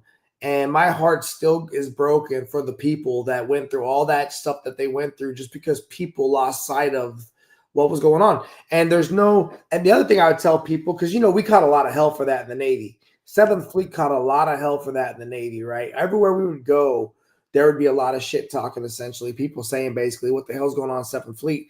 And I fought for that because most of my career was in the 7th Fleet, right? And I'm a proud 7th Fleet sailor. Hey, bro, when you drive your car freaking 350 days out of the year, you have a higher likelihood of having a car accident over people who only drive their car 180 days out of the year. We ride them hard, put them away wet out there. Yeah. And that's just how it is. And the manning gaps. And now you're driving the car with the half qualified chauffeur. Like, you're borrowing people to pass an inspection that you're not going to have when you go out to sea. I mean, and that goes back to the culture. Yeah. I'm not going to say we needed that, because we absolutely never need a collision or a loss of life. But I will tell you that we have always historically. But it didn't change nothing, bro. But we've just been the get it done. You can't say no, right? I mean, you've been through InServ. What are you doing InServ? Right? I remember Suze Whitman saying, we're going to say no. And then me getting up to the 7th Fleet and being in the room and hearing the schedule and being like, there's no port visits anywhere in the next year. Like, when are we going to give these sailors time to be with their families? And it's just, the United States Navy, there's not enough ships, there's not enough people, there's way too many operations, and there's way too many rules for it all. I mean, if I could maybe, that's a whole nother conversation too, because, I hate the Navy's 3M program. Don't get me started. I got to do 3M, and I got to stay on the watch, and I got to do all the drills in accordance with, and I got to do all the operations, and away we go. And so until the Navy gets all that figured out, right, they're going to continue to struggle, because it's exhausting. And as I was a D Seaman, and that's a very, very, very maintenance intensive rating. And when I looked at all that, what happened, and when I came up there, and I was, again, now here's the thing, super proud of the guys that are doing it every day, right? They're freaking handling their business every day. They're getting underway. They're going to work. They're doing the thing, and super proud of them. It's just, I'm always a little bit holding my breath for them, because I know how hard it is. And when I look back on all my mental health problems, I look back at all the challenges I got, I look back at everything I went through, It's because that's an organization that has no chill, none, right? None.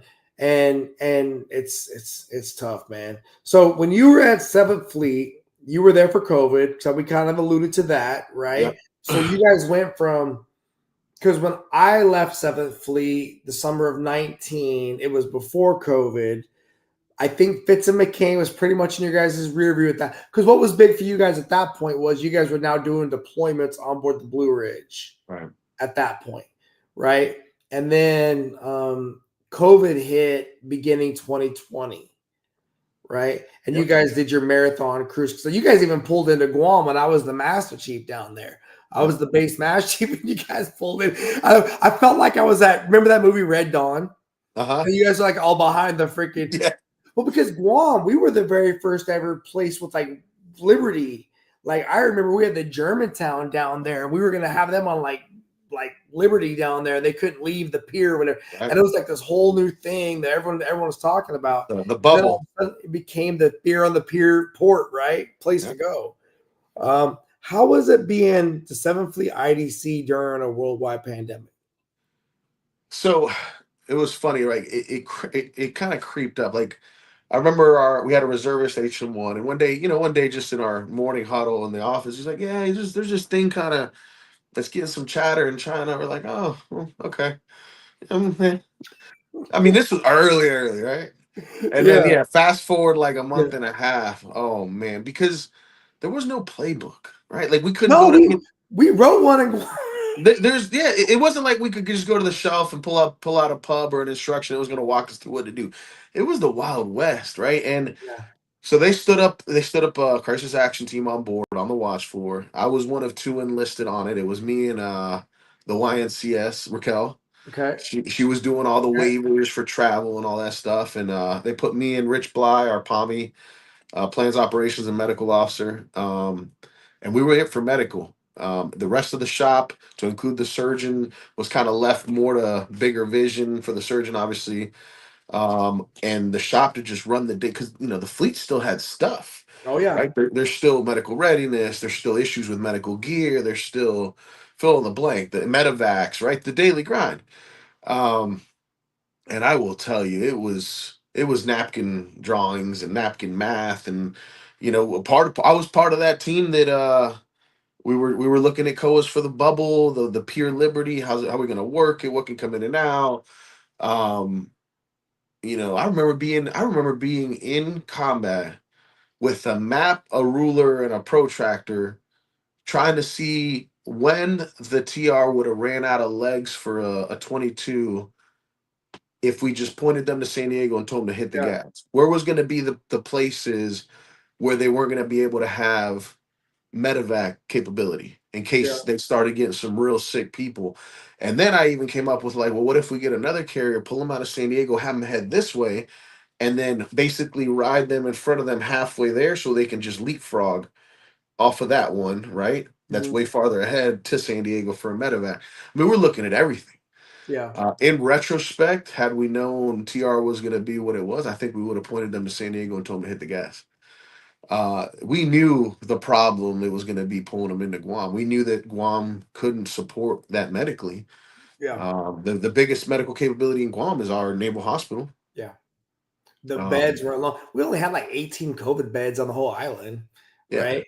And we didn't know. Everybody, of course, thought we were all going to die back then, right? Yeah. That was, and that was that. So I got crucified on that Facebook page because it's my opinion that I felt like potentially Captain Crozier might have not had the full picture of what was coming his way, and maybe no one told us.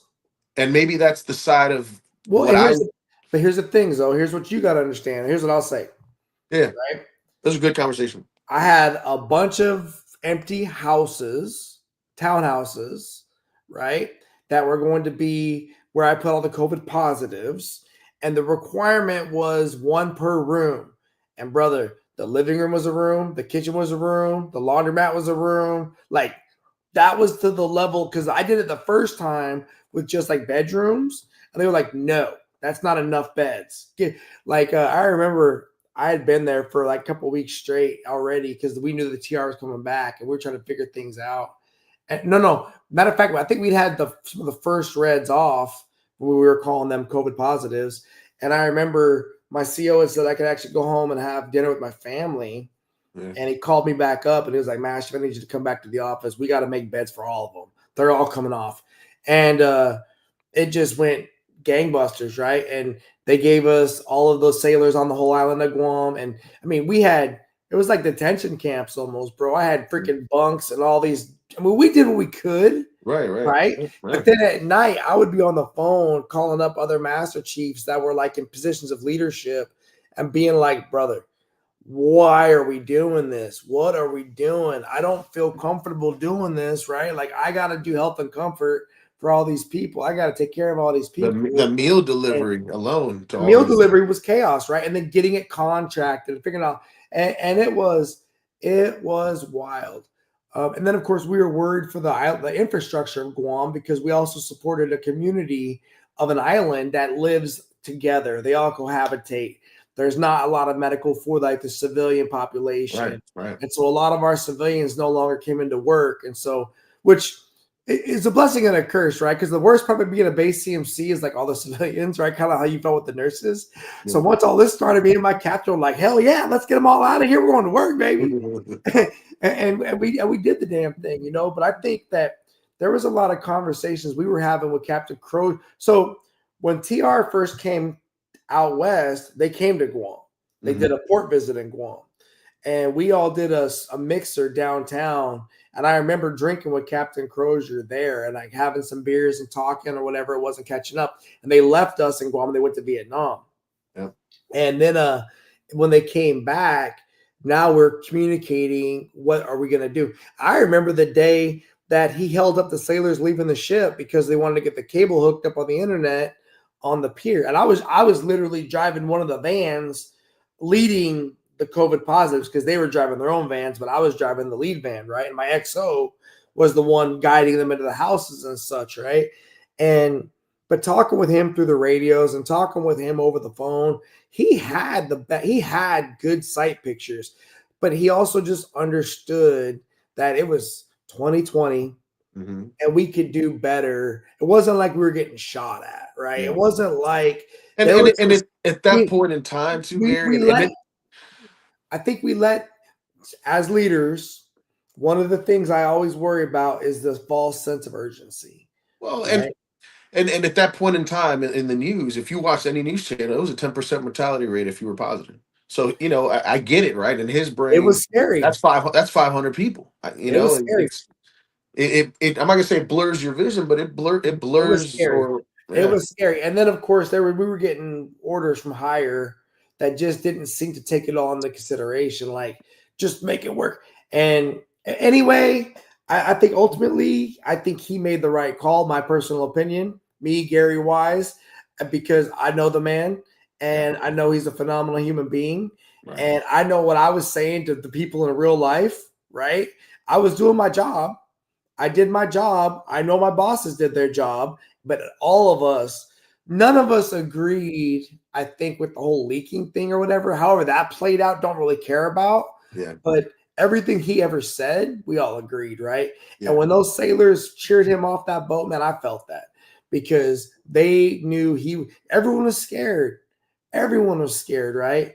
And definitely a pivotal moment in my career as I look back on my time of service, because again, man, it can go sideways on you real quick in a leadership position. And there can be this organization that you given everything to for your entire adult life that you were willing to die, right? Willing to die. And then all of a sudden they're like, nah, you can go sit down on the couch. We don't need you anymore. You're done. And oh, by the way, we're going to throw dirt on your name too. And what I love about Captain Crozier, I read his book. I was as soon as I could, I bought his book. I read it too. You know, and he never, ever, ever badmouthed the Navy, the leadership, right? Matter of fact, I think he still got family in the service. And just a phenomenal human being, man. I don't know what's up with his hair though. He grew his hair, started combing it over. I like the old Top Gun look. You know what was cool about Captain Crochet? He was a helo pilot. He flew like two different kinds of aircraft, and that was our three. And that was one of the other things we would talk about is how cool it was how he did his career path. So after COVID, right, gets said and done, which you know what's crazy, bro? I don't know how it is where you're at, but COVID still ripples. Like the kids and losing that period of time because like I had a son who was like in fifth grade at the time. He went home for fifth and in Guam, we were like the longest out of school because it's like a hugely democratic like we were out of school for the whole time, right? Right. And it's all federal governments. Of course, we followed all the federal government rules all the way. We wore masks all the way till the damn end, right? And all the COVID people not getting their vaccinations, they all came to work for me on the base and all that crap. And then my younger son was kindergarten, pre-K, kindergarten, whatever. But now I see with this high school kids that I'm teaching, they're all now like seniors and juniors and sophomores, but they lost like a good, well, Florida, not too much, but still like a year and a half of education. Yeah. How was that in your guys' area? Was there an impact in your guys'? Do you see the kids like reading scores or math scores? And would you attribute that to COVID or would you attribute that to technology or something else? I haven't really noticed that too much, nor have I even tried to correlate those two. But no, that makes sense. I always felt bad for those seniors like going through those years where like they lost, basically their whole senior year. All the things, the ceremonies, the dances, just welcome to the real world. Yeah, I was in a training the other day with the teachers. They were talking about how all these kids lost these pivotal years of learning certain tools, and then they when they came back, they just never caught back up in some levels, right? But it was a nationwide thing, right? And definitely was a game changer in a lot of ways. I mean, when I decided I was going to retire, it was coming out of COVID for sure. Because even coming out of COVID, I got offered a job to go to Naval Hospital Guam to be the CMC there, and I was seriously interested in it because I love Guam. And when that didn't work out, I just decided, you know what, let's just call it, dude.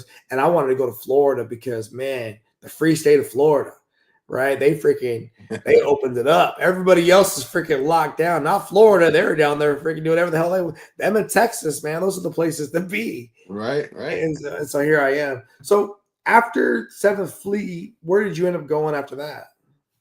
So yeah, so got off that. So we were stuck out to sea on Blue Ridge. I think we broke the record. Well, we did break the record for continuous time at sea of Blue Ridge. They made poker chips and everything, but Nice. and then Jules came back. So I was offered the IDC program manager at BUMED, one of those billets, and Jules Jules was working at the hospital in Yokosuka. She was working labor and delivery as a GS, as a government service, and that when the CDC closed down, and you couldn't use, and the base was on lockdown in Yoko because you couldn't use anybody like else. Yeah. So one of my questions I remember to the chief of staff at the time, and he usually had an answer for everything, was what are we supposed to do? What are we supposed to do? What are our spouses supposed to do if we're stuck out here and the CDC's like closed? Yeah. And he's like, I don't have an answer for that. It was like the first time I ever heard him, like he didn't have an answer. And I mean, so Jules like, do I do the early return? I said, well, we already know where we're going.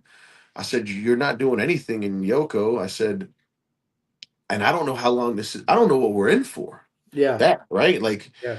I don't know if I'm going to get extended here. I don't know if we're going to ever pull in. Like I said, just go home and be with your family. And we'll figure it out later. And I think, didn't you have a similar episode with, were you there when the reactor had the issue and your family, I think, had to leave or something like that? Yeah, Tomodachi. I was on the George Washington back then. And I actually, man, I don't know if you want me to tell that story, bro. So Tomodachi, so this is 2011, I think. And I was a senior chief at the time on the George Washington. And I remember the day started off with a phone call like at 4 a.m. because I had an alcohol related incident. And I had a DCFN get arrested by base security for whatever. And so on board the George Washington at the time, our commanding officer was tough, man. And if your department, if your division had an alcohol related incident, they were going to have to come back in the evenings and do alcohol related training with the DAPA and with all these other people, right? And this is a Friday morning. And I had a full schedule that day because we were going to do all the HFLF push button testing for the entire George Washington ship, hangar bay. I mean, all the op testing, which takes my entire DC division of 50 plus sailors doing this PMS check. Plus, we had ATG coming in on Monday for a training assessment because we were in the yard period, right? And we had just crossed the midway point of our availability, right? So George Washington, the FDNF aircraft carrier, would do a shipyard every year during our non-deployable time, and when we would do a bunch of repair work, right? Right. And so what we had a full day planned. So I remember I come in that morning, I go see the DCA, who's my commander, and I'm like, sir, let's go ahead and get the DAPA now. Let's get all the training done now and see if we can maybe stave that off for later, because we're already working on Saturday because of the SCBA checks and all the other crap I got to do for ATG, right? He's like, it's a good idea, Senor, let's do that. So we get all the training done with the whole division. This kid's still drunk in medical, right? Whatever. And we get to doing our push button tests.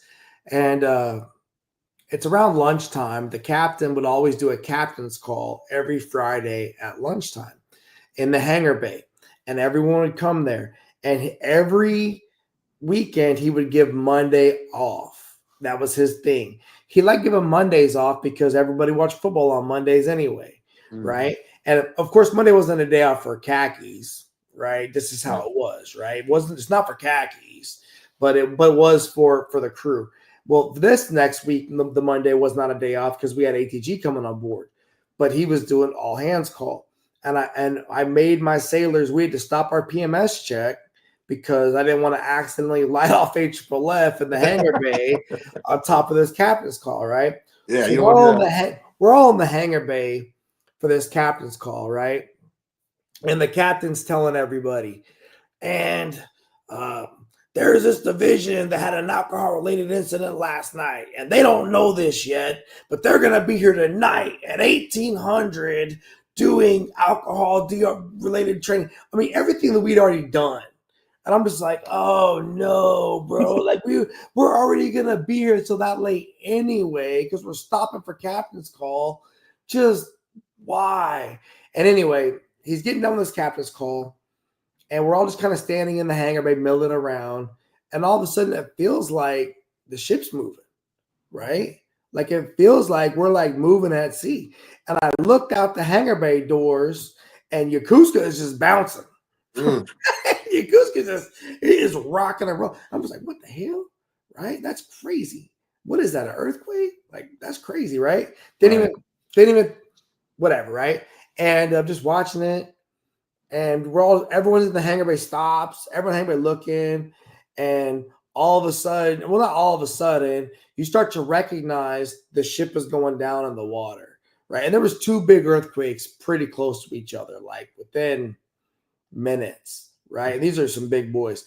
And I remember the ship went low enough in the water that all the gangways tipped over, so they were unsafe to cross number one. Yeah. We manned up DC Central. We manned up repair lockers because we were worried, what if we hit something on the bottom of the ocean? Right. And an aircraft carrier is not meant to sit on ground. Right. Right. The weight of it is going to cause it to crack. Right. We're meant to float in the water and use our buoyancy. So we were manning up for all of that, thinking that, oh my God, there's going to be a something. Right. So that 45 minutes, hour, whatever it was, we come through all that. And I have no clue about my wife or my son at this time, right? I have no clue how big the earthquake is. They're at home. Hayden is like, I don't know, 4, 3, 4. And then my wife Erica's there with him. We lived like on either the 7th or the 9th floor of Agisai Tower, right? I had no visibility what was going on with their whole thing. And so we get released from all of our stuff, And I'm like, hey, we got to get back to work on this spot on this PMS check, right? Right? And everybody's leaving the ship. And I'm like, man, we got to get this PMS check done. We got ATG coming on Monday. I got SCBAs tomorrow. We got DAPA training tonight at 1800. Freak, man. And so as I'm walking through the ship doing this PMS check, that's when I start seeing on the TV screens like flooding up northern Japan, right? And I'm like just seeing that. It's all Japanese TV, right? Mhm. I'm watching that. I had checked my cell phone. I got an email from Erica that had said that they were okay. They had evacuated. In my mind, check, right? Right. Yeah, they're fine, right? Moving on. I got PMS to do, which, you know, I didn't get home that night from work until almost 10 o'clock at night. If I could change, there's very few things in my life that I would have changed, right? For the most part, I'm pretty proud of all the decisions that I've made. If I would have known then what I know now, I would have said to hell with that alcohol training, Mhm. to hell with this 3M check. We all need to go home to see our spouses because they just lived through some serious earth. My wife had to run down 9 floors of stairs carrying my 3-year-old son. The first time it was barefoot, Yeah. right? And the second time it was barely, she got back up at the house and it started again. I mean, she didn't even go home until I got home. Matter of fact, it might have been closer to midnight. Like when I got home, she was at a friend's house and she was so scared. And just we remember walking in our house and there was just stuff everywhere dumped over. I mean, the earth, it was pretty. I mean, and here's the other thing people got to understand: hundreds of earthquakes that weekend that were like 6s. Yeah.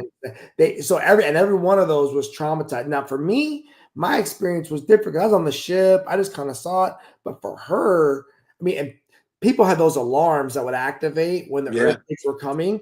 Bro, talk about freaking trauma, right? Because you hear that alarm go off and they'd start crying. I mean, it was hundreds of these they called them aftershocks, but each one of those was their own earthquake, independent, right? And so anyway, it's the next morning. Saturday morning, I'm on the ship. We're doing SCBAs, baby. Freaking the game's got to go on, right? Right. We're in Yokosuka. ATG's coming on Monday. You know, my wife's okay, my kid's okay. We're getting shaken, rattled, and rolled, but we're gonna come in. We're gonna bang this out. We'll be out of there by like 1 o'clock in the afternoon. Good to go, right? And so we did. Me and my sailors, we came in, we got it done, got everything as ready as possible, and I go home, right? And over the weekend, of course, we're watching the just the tragedy. It's up north and in Japan, right? And Yeah. how bad it is. And then, of course, back in those days, Facebook was just kind of picking up. So, like the spouse chat boards and the spouse message boards were talking about all the concerns, and like with the reactors, Yeah. right? And like with the reactors for Fukushima and all that stuff, and like wondering, like, is there going to be radiation that's getting out of there or whatever it is? And I have no visibility. I'm a D seaman, so I am trained on radiation, but I'm trained on the kind that goes bam, and then we track down from that. Not that low level sprinkles, you know, on top of you. We'll see how that goes. But my wife's very afraid. She's very nervous. My son, she's all the hundreds of earthquakes over the weekend. The whole community is freaking out online and in person. And it's Monday morning, and we're on the ship, and ATG is on board. And I'll never forget, we get our first GQ started, right? And I'm down by the forward, the geed up machines and all the vending machines or whatever. And I've been on this ship now about a year and a half, and I hear an alarm that I've never heard before, right? And I'm like, what the hell is that? And there's this big nuke mechanic, right, named Nate. And I was like, Nate, what the hell is that alarm? He's like, it's all bad, brother. It's all bad. I was like, oh. And next thing I get on my phone, on my headset, because I used to wear a headset, because my DSET, my damage control training team on board the George Washington was like 100 people. Yeah. I went there with every intention to recruit everybody I could onto my team because I wanted 10 in every repair locker, right? So I had a large organization that I was running. Plus, I had my own assessment team that I had stood up to assess my training team. Right. And we all had on these Backstreet Boy headsets, and I get the thing, Senior Chief Wise XO. I say, yes, sir, Senior Chief Wise. Hey, Senior Chief, do me a favor and assemble all ATG and let them know that their services are no longer needed. And I was like, hell yeah. Let's do that, right? Y'all got to go. We got real world operations to take care of. Y'all got to get out of here. So we assembled up them. They got them off the ship.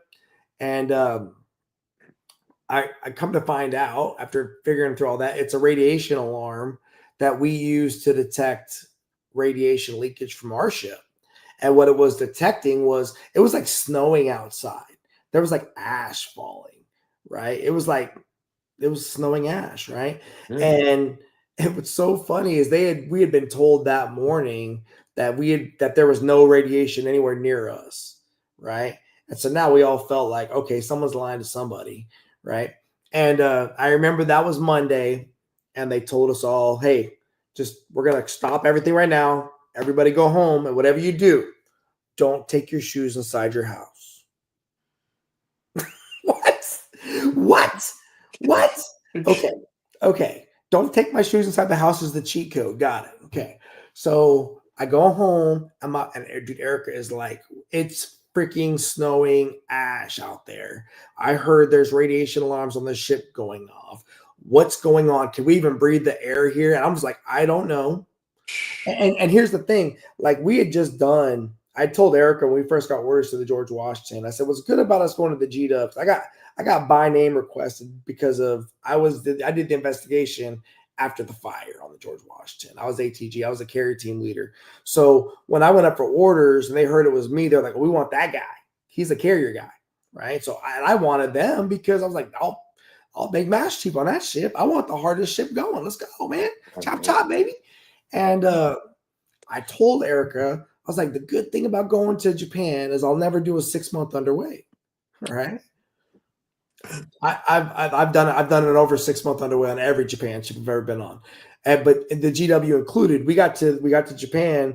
I was there for 2 weeks. I left for 7 months, came back, and now here it is 2 months later, a month and a half later, and now this happens.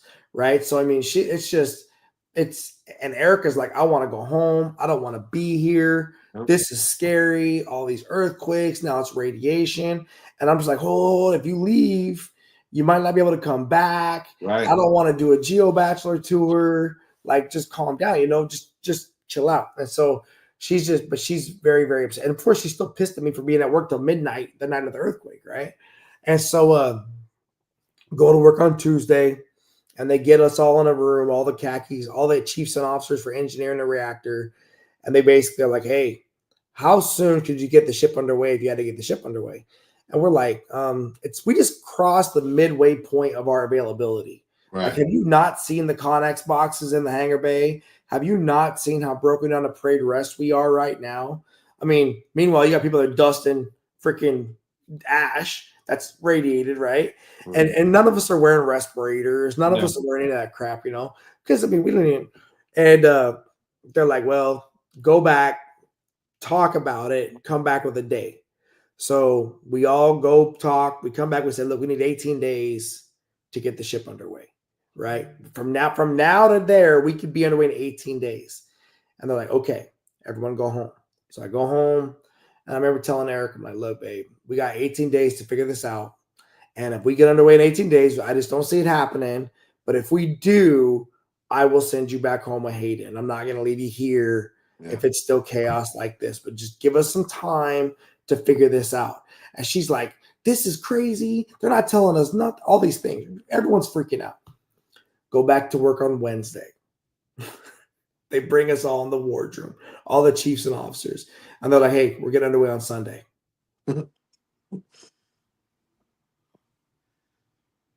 Sunday.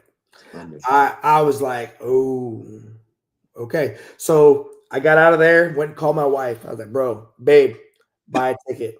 Buy a ticket right now for you and Hayden Friday. You guys can leave on Friday. Like, I will get you to the airport on Friday, right now, Friday. And she's like, okay, what's going on? I'm like, I'll tell you later. Just buy the ticket now. Get the ticket now for you and Hayden to leave on Friday. And she did. And I went to the DCA and I said, sir, because we were going to muster all of our people up and basically like, look, we were going to work a 24-hour rotation, right? To do everything that we had to do to get the ship safely underway in 3 days, 4 days, right? Whatever it was, from Wednesday to Sunday. And we were going to do it around the clock to support each other and our families as we figured out whatever that meant. And we were making, there was the idea that all the civilians were going to embark the ship, like the family members, and get underway with us. I remember, like I had said, like my DC classroom could be like a daycare. They were like, we could put diapers and shit. And I'm like, diapers? Oh, great. Like, what are we doing? Like, we're going to meta that. Like, we're going to neo-op all these civilians, right? Oh, by the way, all the contractors that had been flown out to Japan to do our yard period, they had no idea what could happen with them, right? And but we put the plan. I went to the DCA and I said, sir, all I need is I need to be able to drive my wife and my son to the airport on this day. And he was like, senior, no problem, you got it. He was like, here's my request. I was like, yes, sir. He's like, when you come back from driving your family to the airport, could you drive my wife and my child to the airport? And I was like, too easy, sir. Done. So my buddy Ty Giles, right, another MASH chief out there. He's a CMC, about to retire. Ty was the NCCS at the time on board the George Washington. That's my guy, bro. I remember the day we made Scene Chief together. Our birthdays are like one day apart. We're just solid dudes. Right. Ty was going to drive his car. I was going to follow him in my car because I didn't know how to get to the airport. And we drove, and it was like, typically it's like a 2-hour drive from Yokosuka to the airport. Yeah. But all the traffic and everything, bro, it was like 3-4 hours there and 3-4 hours back. And I remember when me and Ty pulled up and we walked our wives and our kids into that airport, it was like the Tower of Babel, right? That Bible story of like all these people that spoke different languages. And like we walked our wives into this airport full of people evacuating Tokyo from all over the world. And we walked in there, we kissed them, we gave them hugs. Both of our kids were like 4 years old. Mm-hmm. And we turned around, we walked out. Both of us freaking teared all up, bro. Like, what are we doing? Like, and Erica and Ty's wife, Quandra, man, they got with a bunch of other Navy spouses that were all there. Because I bought my own tickets. I didn't even wait, bro. I pulled the trigger, bought the tickets. We'll figure it out later. I'm getting to get you out of the house. If we're leaving, y'all leave. Right. They circled up all the strollers. They threw all the kids inside the strollers and they locked it down throughout the whole evacuation thing, right? Until they finally got, because they wouldn't even let them back until it was close to their flight. And I got her up there like 7 hours early because I was like, you're going to make that damn flight. Right. And then I drive back like 3 hours, gas up, pick up my DCA's wife and child, drive back to the airport 3 hours, drop them off, come back 3 hours, and I swear to God, as I'm pulling into Yokosuka, my third-class petty officer calls me, and she says, Senior, my sister's here. She's supposed to leave on a flight, but the trains aren't running. I'm a winter flight tomorrow morning. I was like, I can take her right now, right? So I went and picked up this girl who I've never met before, bro. I've never seen her again. She got chauffeured to the Tokyo International Airport by a senior chief petty officer. I drop her off at the airport, drive back 3 hours. I get back to my house that night. I grabbed all my sea bags I had packed with like my wedding photos and everything because we were like, what if we can never come back to our houses? Yeah. And I get to the ship around midnight and swear to God. And Marty, if you're watching this, my CMC, Marty King, is on the quarterdeck. And you know what he says to me when I get there? It's like freaking 10, 11 o'clock at night. He's like, where the hell you been, Skittle? I was like, oh, bro, I've been evacuating people the whole day. And, you know, and then, so that was Friday. I got Saturday, me and a couple buddies, we went back to my house. We hit some big old steaks, right? We just sat there and drank and listened to the Bruno Mars album that had just come out. Because we were like, look, when we go back to the ship, it's game on, right? And that's what we did. We got back to the ship and we got underway. We actually got underway on that Sunday, 1 screw, 1 reactor, 1 main engine. You can't find me another nuclear propulsion aircraft carrier that's ever done that before or since. And then we did SRA underway because they brought all the civilians at sea with us. Yeah. right?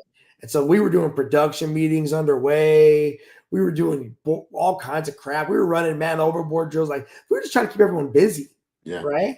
Because we're all out there freaking out. And then eventually they did all the early returns for Independence and all that. And I watched all that from the ship because we sat out there and we floated for like 3-4 months waiting for them to let us back into Yokosuka. And oh, by the way, we had to go through every piece of ventilation on that ship to verify if there was radiation or not, right? And that was, I mean, to this day, but now the G-Dub's back in Yokosuka. Yeah. Right? She's back in Yokosuka and she's solid. So, oh man. Hey, I'm gonna get ready to wrap this one up, bro, because this was a good one. I do want to go real quick through a little rapid fire, right? Absolutely. Man, I love talking to you, bro. I miss you, man. This is awesome. Like, Okay, here we go. Rapid fire, behind the anchor, locked in. Try not to overthink it. All right. got it. Okay. Pizza or wings? Pizza. Okay. Would you rather have birthing cleaners or the worker party? Working party. Okay. De Niro or Pacino? Pacino. What's your favorite duty station? Ooh. Favorite duty station. It has to be the Thunderbolt, the PC. Ooh. Okay. The hardest one. That's typical. That really is. Okay. What was your best Liberty port? That's Liberty. In the States, it was Boston during Harbor Fest. That was awesome. Overseas, probably Barcelona. Oh, that sounds like a good one. You're right. Boston during Harbor Fest sounds good too. Okay. What was the hardest watch qualification you ever went through? OD underway. OD underway. Okay. Overseas or stateside Navy? Overseas. Okay. Favorite movie trilogy? Ooh.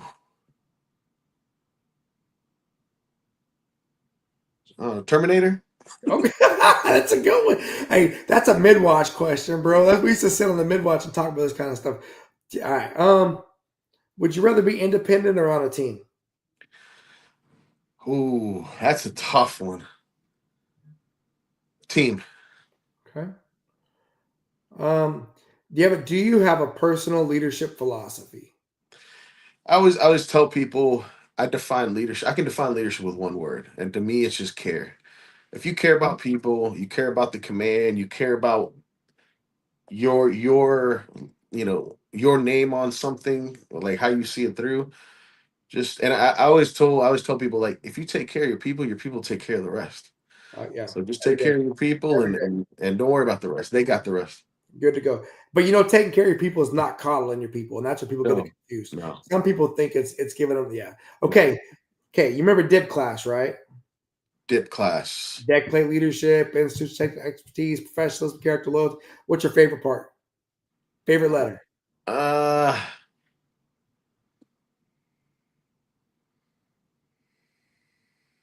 Deck plate leadership. Okay. I like it. So that's my next question. Would you rather lead or would you rather follow? I'd rather lead. Okay. All right, brother. Saved rounds. Do you have any saved rounds or anything you'd like to plug? No, brother. Hey, I appreciate this. I'm humbled to be your first one of these. And anytime you want to chop it, like I said, we could probably pick a topic and talk for hours. So anytime, love to come back. And I appreciate you, man. I appreciate everything you're doing.